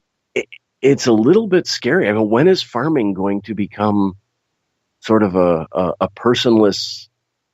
Oh, I hope it never does. Some of the best people you can meet are farmers. They're real people. They are. But I mean, you have automated milking for cows now. You have so much automation that I think farming is going to possibly be one of the big innovators in AI and robotics. We could see that. That is very, very, very true. My friend, we got a very busy thought of the day today, so why don't we get to it? Excellent. All right. No automation about this, my friend. No automation whatsoever. Little cuterebra coming up here. Oh, it feels good. Thought of the Day happens every day at this time, where we ask a question on our Twitter and Facebook feeds, and then we read your answers on the air. Why? Because we love the audience participation, and the more chance we have with you to put you on the air, the better for everyone. So today's Thought of the Day is as follows. What do you think happens after you die? And there were a plethora of different thoughts on this, my friend. There were some good ones, too. There very much were. Some were humorous. Others were pretty black and white. So let's get to a few. I think Marty has the best one of the day. We're going to read this. It says 3 things. Number 1, your soul goes to the great beyond to prepare for reincarnation at some point. 2, your relatives ransack your stuff and fight over the material things you left behind. And 3, your body becomes worm food. Not if you're cremated, though. Not if you're cremated. But essentially, yes. Essentially, yes. Daniel, a.k.a. Adder, yep. If you look at his picture, and if you're a Sesame Street fan, you'll get that. Yep. Remember those characters? The aliens? Not really. I haven't watched Sesame Street. You got. I know. Just do me a favor. Go to YouTube and check out the Sesame Street aliens. They were like blue, pink, green. They were fantastic. I forget what they were called. I think I vaguely remember. Yeah, and they were always yep. How can you forget that from your childhood, man? Anyway, I was more of a Muppets guy. Oh, yeah. Loved them, too. Says, these lyrics by Pink Floyd show me death shouldn't be feared, and it doesn't matter what awaits us all. The lyrics are, and I am not frightened of dying. Any time will do. I do not mind. Why should I be frightened of dying? There's no reason for it. You've got to go sometime. All right. Let's see what else is out here on the Twitterverse. I think that's about it. Bart L. insulting my Vancouver Canucks. What else is new? As they should be. No, true enough. Very true on that. All right, let's get over to Facebook here. Eugene says, involuntary resurrection, reconsciousness after death, and the realization of time and space. In that order. Eugene's going to be a guest here on October 1st. It's been a while since we had him on. If you haven't heard Eugene X. Braxton, this dude will blow your mind. You got to hear it. Excellent. Joe says, been there, done that, not telling. Some dude named Everett says, everyone takes my stuff. Steve follows up with, relatives ransack your house, and the fallout begins. Gail states, if everybody's going to do it, I won't go along. I refuse to bow to peer pressure. Never say die. Natasha, your friends and family grieve, throw a party, talk about you more frequently for about a month, and then the normal flow of life resumes for them. Does our consciousness survive? Who knows? Coral, that's the $64,000 question, isn't it? Since we are all made up of atoms and those are energy, I'd like to think the remnant of my energy will join other energy to become a part of something else. Unless, of course, my energy somehow gets diverted to the Hadron Collider, or is it Collider? Collider, pardon me. Read that wrong. Hadron Collider, then I shall just get smashed. Patricia, more lessons to learn and teach. An internal 8. Infinite, I guess is what she meant. Ellery states, your consciousness, soul, spirit detaches permanently from the body. That sounds so painful. It's like picking a scab or something. Seriously. Like, detaching it permanently? What, do you cut a digit off with a chainsaw? Is that what you're doing? Can't be any worse than that guy that Alcor with their getting their heads removed. Terrible. Tony states, you go in front of the great spirits and you are judged. Every religion has its practices, and you will be the judge on the religion truly in your heart. So Christians will be judged slightly different than Muslims or pagans. But if you held true to your faith, then you will get your heaven, Valhalla, reincarnation, or whatever it is you believe. Jeff says, worm food, LOL. That goes back to Marty's comment.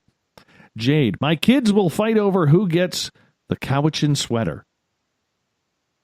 Now that sounds comfy. A good Cowichan sweater is very nice. You got to be Canadian to understand a Cowichan sweater. Ron says, I came back. Sorry, go ahead. Is that one of those weird-looking sweaters? What do you mean? Define weird. Well, like all different colors and fringe things hanging off of it. No. It's like a wool sweater that with a zipper on it, man, or a tie like a robe. It doesn't have the tassels or anything, and it has a lot of First Nations art on it, and designs. They're actually quite beautiful. Some of them can get really expensive too, like $300, $400, $500. Oh wow! Yeah, they're very nice though. Very nice. Warm as anything. Warm as anything. All right, we got time for a couple more here. Carrie says, the morning my son committed suicide, he was in New Zealand, me in Australia. His brother and I woke at the same time. Today, there was a light on the wall. Seriously thought it was my demise coming. I thought, I'll sit here for a minute. Found at 6 a.m. he came across the Tasmania. There was nothing wrong with consciousness. For some time he visited us all and played with electricity. It's now been a year, and now he's not here very often, but he was very strong and told us it's a lot better on the other side. Kat says, your energy leaves your body, and since energy cannot be destroyed, it will move on until the pattern emerges again. Mira, you leave the planet. We're not of this body. Deborah, your physical body's consciousness transcends into a spiritual one separating from the flesh. Once again, sounds painful. Sounds completely painful. Don't get it. Gary, I believe you see a bright light and greeted by family that passed on before you. I'm looking forward to it. John, real positive here. Heaven, purgatory, or hell? Need a 3-sided coin for that one, Ev. Yeah. All right. I think we got time for one more. Gregory says, damn it, never an easy question, Dave. For most beings, I think no matter how unusual your perception of the afterlife is, whatever you hold true in your heart is what your final journey will be. Of course, if you get hit by a bus, then all bets are off. And I think that's where we'll leave it, my friend. Tell us where we can find the encounter. People can find the encounter at facebook.com/SOR, the encounter online for now, but we are moving everything over to spacedoutradio.com under the news section. Wonderful. And we'll talk to you tomorrow night for Faux News Friday. Excellent. All right, perfect. Tomorrow night on the show, we have David Weatherly coming back in. We're going to talk all things cryptid, strange, paranormal, starting at 9 p.m. Pacific, midnight Eastern at spacedoutradio.com. We also want to say a big thank you to Josie Varga for coming on in tonight talking about the afterlife, what it is like on the other side. How fantastic was that? JosieVarga.com is her website. Don't forget, you can now get tickets for the the first annual Caribou Paracon presented by Spaced Out Radio and the Canadian Society of Questers. Go to questers.ca. You have 2 weeks to get your tickets. Questers.ca. Click on the fall conference, September 28th through 30th. I want to see you up here. We got Mr. Ron Bumblefoot THAL rocking in the background with Little Brother is Watching. Bumblefoot is the official music of Spaced Out Radio, rocking us in and out of every single show.